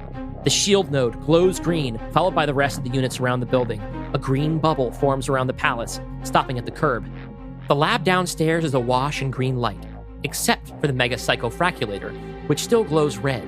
It sends out a pulse that whooshes past the gang, then out of the building itself. Finally, a dome of red light expands beyond the edge of the green one, slowly growing outward at a steady pace, the kind of speed someone can outpace at a sprint, but not for very long. Esmeralda stands at the edge of the green shield, waving surviving humans into safety. She extends a hand out to one, but it's too late for him. A jolt goes through his body, and he screams with terror and falls to the ground. A moment later, his skull splits, and a humanoid made of pure darkness crawls out of it. Out in the street in front of the palace, humans are falling to their knees with fear and agony, giving birth to terrifying new creatures. Cut back to the lab, where Quasi, Sahakwiel, and Eve stand by Alexis. She shakes her head. I'm through the encryption, but this thing's at critical mass. I don't think it can be shut down. What if we just smash it? It's got all this energy built up. I can't predict what'll happen if we destroy it. She turns to Sahakwiel. It's time for Plan B. Plan B? We invert its energy signature. Instead of giving birth to their worst fears, the humans affected will spawn their loftiest dreams. Instead of new demons, we get new angels. But everyone out there will still die. Esmeralda's voice comes through the comlink. Maybe not. Cut to Esmeralda at the shield generator, where Igor sits, exhausted. Is there a way to reverse the effect of the shield? To trap the energy inside instead of pushing it out? Possibly, but why would we do... Look, mister, you made this mess. Now you're going to help me clean it up. All right. What are you, my mother? She's ready to parent. A commotion by the shield border. Some of the demons outside are starting to make their way onto the grounds, attacking survivors. One demon picks up a human and hurls her outside the shield, where she's immediately struck by the red energy. A demon smashes out of her head like an egg. We're going to try and contain the energy inside the shield, but I definitely need some backup here. They cut to the lab. Sahakwiel interprets for Quasimodo. They exchange words. Help's on the way, Dagger 4. Alexis nods. Sahakwiel and I will keep working on inverting the polarity. Eve, watch our backs. If even half this plan works, we'll have made a big difference. Quasi signs. Good luck. Same to you. Quasi runs for the freight elevator. Back to the Peyton Irina chase scene. Peyton keeps weaving through halls and into fancy staterooms. Irina bounds like a cat, easily keeping up. She could probably overtake Peyton if she wanted, but she's playing with her food. The chase leads Peyton into the kitchen, where she finally takes a stand and starts fighting back with a long kitchen knife. As they fight, we briefly cut to Gordon Ramsay hiding in the cupboard. Talk about Hell's Kitchen. Talk about a kitchen nightmare. And we're done. In a sick twist of that romance trope, Irina sweeps a bunch of the cookware off of the countertop and then chokeslams Peyton onto it. She pins Peyton down and licks up her face with her sandpaper tongue. Extra crispy. Peyton struggles under Irina's weight. Her arm, pinned at the wrist, reaches around with her hand for anything she could use as a weapon. The only thing in range is a platter with a roasted duck on it, a meat mallet, and a meat thermometer. She grabs the thermometer. She swings her arm up and stabs the thermometer into Irina's eye. Irina recoils, and Peyton rolls on top of her. She grabs the meat mallet. You're not as hot as you think. She slams the hammer down onto the thermometer and drives it into her head. The glass in the gauge breaks, and a trickle of silver fluid drains out of it, down the thermometer needle, and into Irina's eye socket. We read the tiny text on the face of the thermometer. Caution, contains mercury. It took us 30 movies to do a mercury thermometer bit. Kill. Yeah. Cut back outside. The red energy has now expanded to encompass several city blocks. Some of the humans who are managing to stay ahead of the energy are being chased down by the demons who are spreading out into the city. By the palace grounds, Quasimodo helps fend off demons while Esmeralda and Igor work on the shield generator. Alexis, we're making progress. One of the demons gets past Quasi, and Esmeralda turns around and shoots it in the head before returning to work. But it would be a lot easier if there were fewer demons out here. To the lab, Alexis and Sahakwiel toil at the controls. Eve keeps her eyes peeled and her body between her friends and the nearest entrance. Just a few more minutes. Maybe less if Peyton meets us here. Cut to Peyton rushing out of the kitchen. I'm on my way, but Osiris is going to beat me there. I repeat, Osiris is... Cut back to the lab. Osiris stands in the metal stairway above the lab, red smoke rising from his handheld psychofraculator. Eve stands paralyzed. This is the moment when Peyton arrives, her run slowing to a stop. Across the distance, Peyton and Eve's eyes meet. Then, Eve falls to the floor. Sahakwiel looks up at Osiris, stunned. He raises his sword, but Osiris blasts the tip of it, knocking it out of his hand and far out of reach. Alexis reaches for a pistol. I'd rather not shoot the rest of you. I want to watch you get torn apart by whatever your friend is most afraid of. Osiris smirks. He keeps walking down the stairs. He's got his gun trained on Alexis and Sahakwiel, but he's keeping one eye on Peyton, too. On the floor, Eve quakes with fear, her body in incredible pain.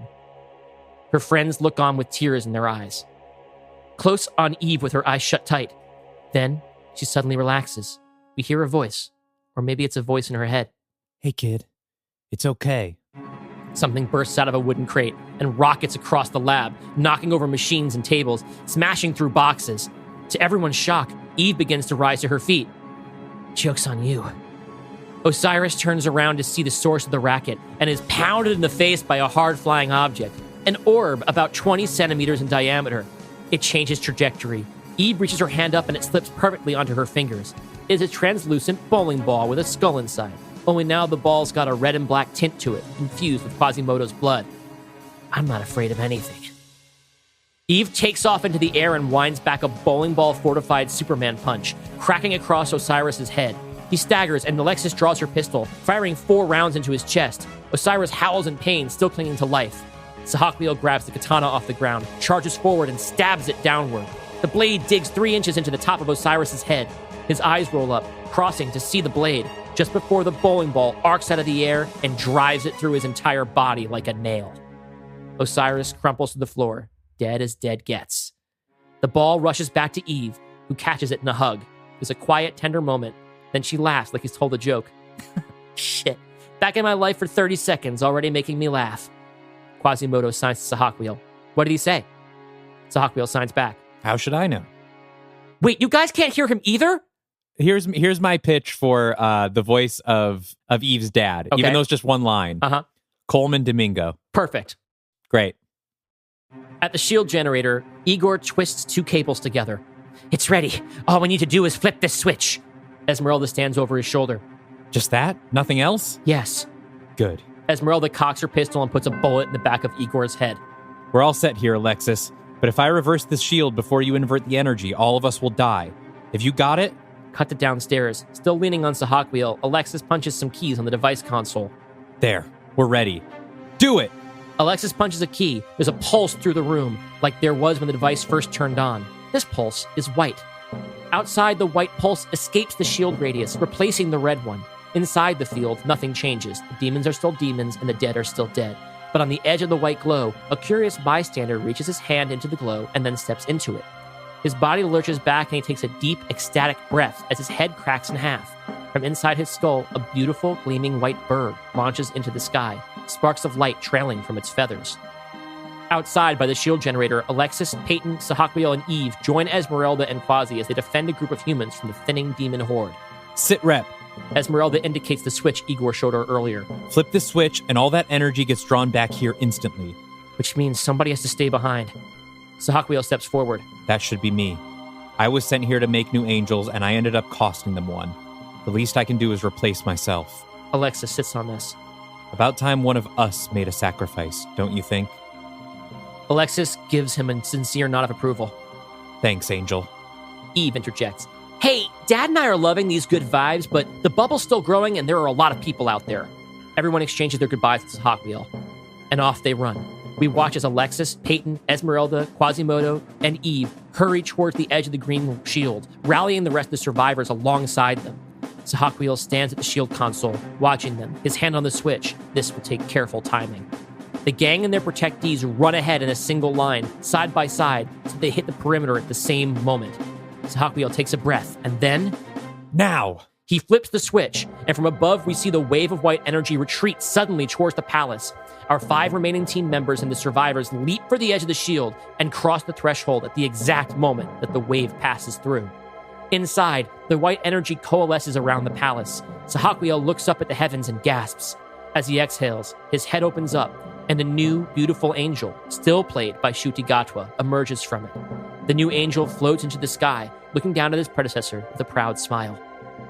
From outside the shield, the gang watches as a single glowing angel ascends into the sky. Fade out. We fade back in on a shot of Peyton's shitty mad scientist lab in Champion City. An unmasked Peyton is sitting at her computer with a 3D renderer of her own undamaged face open. She moves her cursor up to File, Delete, then stares at the confirmation pop-up for a while. Are you sure you want to delete Peyton_Westlake.dgp? That's DGP for Dark Girl Persona. She wraps her fingertips against the desk a few times, then clicks no. Nope, not ready. Alexis, who has been sprawled out on the nearby couch, sits up. Were you going to delete your old face again? Don't pressure me, okay? I'm working up to it. The door to the lab pops open and Eve walks in with a big smile on her face. Ladies, you gotta see this.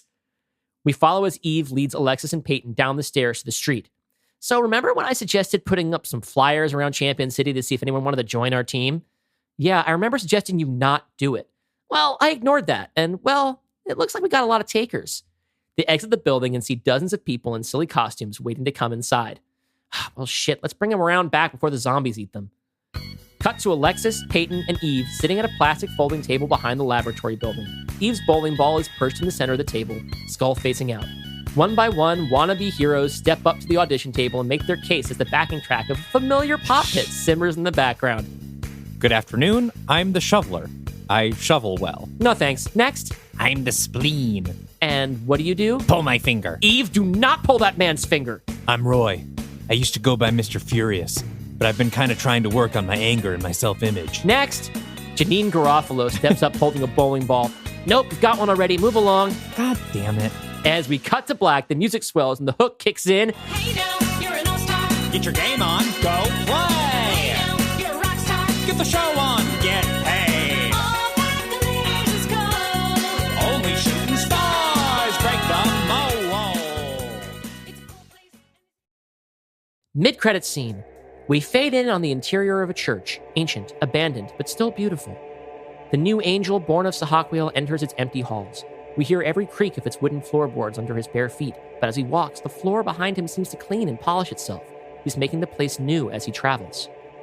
As he approaches, a woman in white robes steps out of the priest's chambers and stands at the altar. Sahaquiel's child kneels in the aisle and addresses her.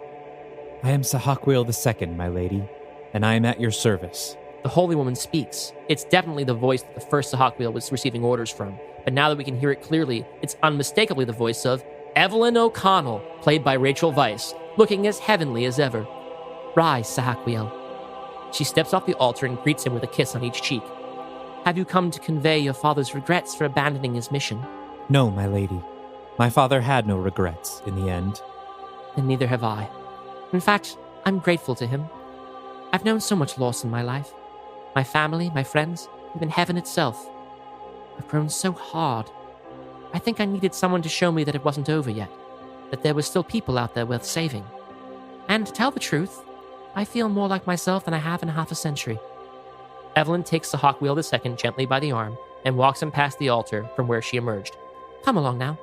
Let's introduce you to the others, and we'll talk about how we can make the world a better place for the people who are already living and those yet to come. Post-credit scene. Oh. Smash cut to the Spice Girls. Scary, baby, ginger, posh, and sporty, stepping very reluctantly into a stone throne room. They quake with fear as the figure before them asks, What is this? Mel B, a.k.a. Scary Spice, slowly creeps forward. We're the Spice Girls, Your Grace. A reverse angle reveals Queen Aminet sitting on a great stone throne in front of a large statue of herself. Spice Girls? I don't understand. Am I supposed to eat them? An aide steps in from off-screen and offers her something. There's a card, my queen. She reads it. From Osiris? That useless man. I've told you to stop conveying his messages. No more gifts, no more letters, no more banquet invitations. I do not wish to hear the name Osiris spoken again unless he is storming my gates or he is dead. Is that understood? Yes, Your Grace. Please forgive me. What am I to do with these? Aminette looks at the Spice Girls askance. Display their heads in the palace gallery. Send the rest back. The Spice Girls scream as they are corralled out of the room by the team of palace guards. As they're dragged away, Aminette waves the aide back over. Did he send chocolates? Yes, Your Grace. Bring them. Cut to black. Mystery Men. Mystery Men. How does it feel to do the fan service comedy that you did not plan on doing? I mean, I had so much fun, Dalton. Yes. Even when I was like really frustrated and honestly, fair or not, kind of pissed at you for demanding that I cut it down. Yeah. I am so glad that I did. I am so glad that I rewrote it. I'm so glad I condensed it. It only got better every time. Mm-hmm. I hope that fans... Editing is good. Listen, it's good. It's the work of writing, which is why I avoid it. Mm-hmm. It is, I really hope the fans like it. I don't think it's probably what they were expecting because I thought it was going to be more of a cameo fest. I thought there were going to be more established characters in it. I thought I would use more Mystery Men stuff, right? As always, before we have the idea exactly, we pick the general premise and the title and we put it on the board and we give ourselves the pressure to perform, right? I think this is my favorite thing that I've written. I think of my solo scripts, at least, I think this is the strongest structurally. I think it's the most fun. And I think I still managed to say stuff in it, which is important to me. Yeah, I think this is definitely your best third act, I think. Thank you. Yeah, definitely a big knockdown, drag out third act. Everyone gets their time to shine. It is too big for what it needs to be, which is something we are going to continue to work on going forward. Okay. I honestly don't agree. I mean, for what it needs to be with this podcast, sure. Yes. But you were saying it needs to be a miniseries. I think when you look at the whole shape of it, this is a 2 hour and 20-minute action blockbuster. It's difficult to tell because this is it's not really a movie because it's so referential to the podcast, Well, yeah, but if it's the 30th movie or 27th, I guess, the 27th movie in a film franchise. Although if we can, since this one takes guest pitches into consideration, right, it's really like on our 50th movie right, exactly, in a franchise. I think I'd be curious, like, if someone listened to this episode and didn't know all the references, how well it would read. I feel like I do a pretty good job explaining everybody's deal. Mm-hmm. I know a woman whose first Marvel movie was Avengers Endgame, and she got it, and she enjoyed it. Yeah. I kind of think she's lying, but it's a credit to, like, you can do it, right? You can make this, you can watch an episode of a show and get it. I hope I've done that, but most importantly, I hope the fans that made it, like, most of the time, I hope people like it because I want people to like the things that I make and I want people to like me. This one was for them. Ended up being more for me than I planned, but it was for them, and I really hope they like it. If they don't like it, unlike if people didn't like Kill Your Darlings, I would say, well, I really like Kill Your Darlings. I know it's not finished and I know it needs work, but this is important to me, right? If the fans don't like this one, it's a failure. It's a failure. I think the fans are going to like it, and I think people wanted a fun one. We're in the middle of Hell on Earth, but I think it's important for, even though our other Hell on Earth ones have been very heavy, setting a comedy during it, I think, is a fun experiment. And hopefully it doesn't weaken the impact of Hell on Earth. I don't think so, because it's so, I think because it's so self-referential to the podcast, I think it kind of stands apart as its own thing in a good way. I try not to undercut the danger Sure. that much. Yeah. Like, I established that the stakes are still high. Some time has passed, and like any horrible situation, there's a degree to which it becomes normal. Yeah. I have no idea what that's like. But yeah, I mean, I hope I haven't taken the wind out of anything that you had planned. No, I don't think with so. Anything that I had. I think Phase 4 needed this. I think people are going to have a good time with it. Next up will be The Exorcist, which I can say will not be quite as existentially heavy as Night of the Living Dead and The Old Dark House. The Exorcist is going to be it's really bleak and hardcore, but in a horror movie way. Right. It is not about the trans experience or racial violence or, gender stuff. It is a horror movie. And it's going to be maybe the grossest, most extreme horror movie I've done so far. But I think that's different than the sort of weightiness Right. of the last few It's horror a different pitches. flavor. And Yeah. in the same way, I mean, who knows how the script turns out, but my aim is for Field of Nightmares to be a horror comedy, Mhm. not an adventure comedy. Like I want it to be a different flavor of comedy than this. Yeah. But we'll see what I have in maybe this is all I have in terms of flavors of comedy. But I had so much fun getting to write one that gets to be funny like most of the way through. Very, very fun. I don't think I've done that before on the show. Like I always have bits, Mhm. but it's very freeing. Phantom of the Phantom, I would say, Oh is yeah, like Phantom a of the comedy. Phantom is a comedy. There you Yeah. go. Yeah. Catch us back here in 2 weeks with another guest episode, TBD. You can follow us on our socials. By the way, we're not using Twitter anymore. I put a tweet up there to announce it. But, Yeah, we're done. It's just feels bad to be there. It feels like it's like who are we? Who gives a shit? It's not harming us to post there. We just don't want you anymore. yeah, Sorry. I deleted the app. It's a Nazi site now. It's a real piece of shit, and I don't want to spend any time there anymore. Catch us on Blue Sky or Instagram. We're also cross-posting to Facebook and Threads because It does it automatically. because it costs us nothing to do. But don't respond Meta to also us. fucking sucks. Don't respond to us on Threads or Facebook because we won't see it. We check our replies on Discord and Blue Sky and Instagram. So follow us there. Join the Patreon. Let's go ahead and read through our list of wealthy benefactors. Yes, we want to give a big thanks to our executive producers. These are patrons who have pledged $15 a month to our Patreon and have purchased themselves a little shout out here on every episode we record during their tenure. Say hello to and thank you to Brian Egan, Brent Trayer, Callie Castle, Mar Bendlar, Matt Thackeray, Moose, and Soonmot. And let's give a big round of applause to our studio executives. These are patrons who are subscribed at the $25 a month level. And this not only get a shout out, but also get to pick one of the movies we do as a studio mandate on our bonus podcast. You will heard a clip from the Into the Woods episode. Our current studio executives are Alyssa, Beerus, BotBotB, Bill French, Joseph Angel, Jonathan Morgantini, Joe Valiant, Cadel, and Tom Webster. Thank you so much for everything you do to make this show possible. Yes. And thank you to all of you who are Patreons. Thank you to all of you who are patrons at any level and anybody who's just listening for free because, fuck, again, this one, thank you. Thank you so much. I'm so glad I get to do this. I'm so happy to be doing this. And I really hope you liked it. Yes, join us in the fun over at patreon.com/Dylan and Dalton. Get your first week for free and then stick around if you'd like. And we will catch you in 2 weeks. We are barreling through phase 4 on our way to Hell on Earth and then whatever comes next. Wow. So we will see you then. And until next time, stay afraid of the dark universe.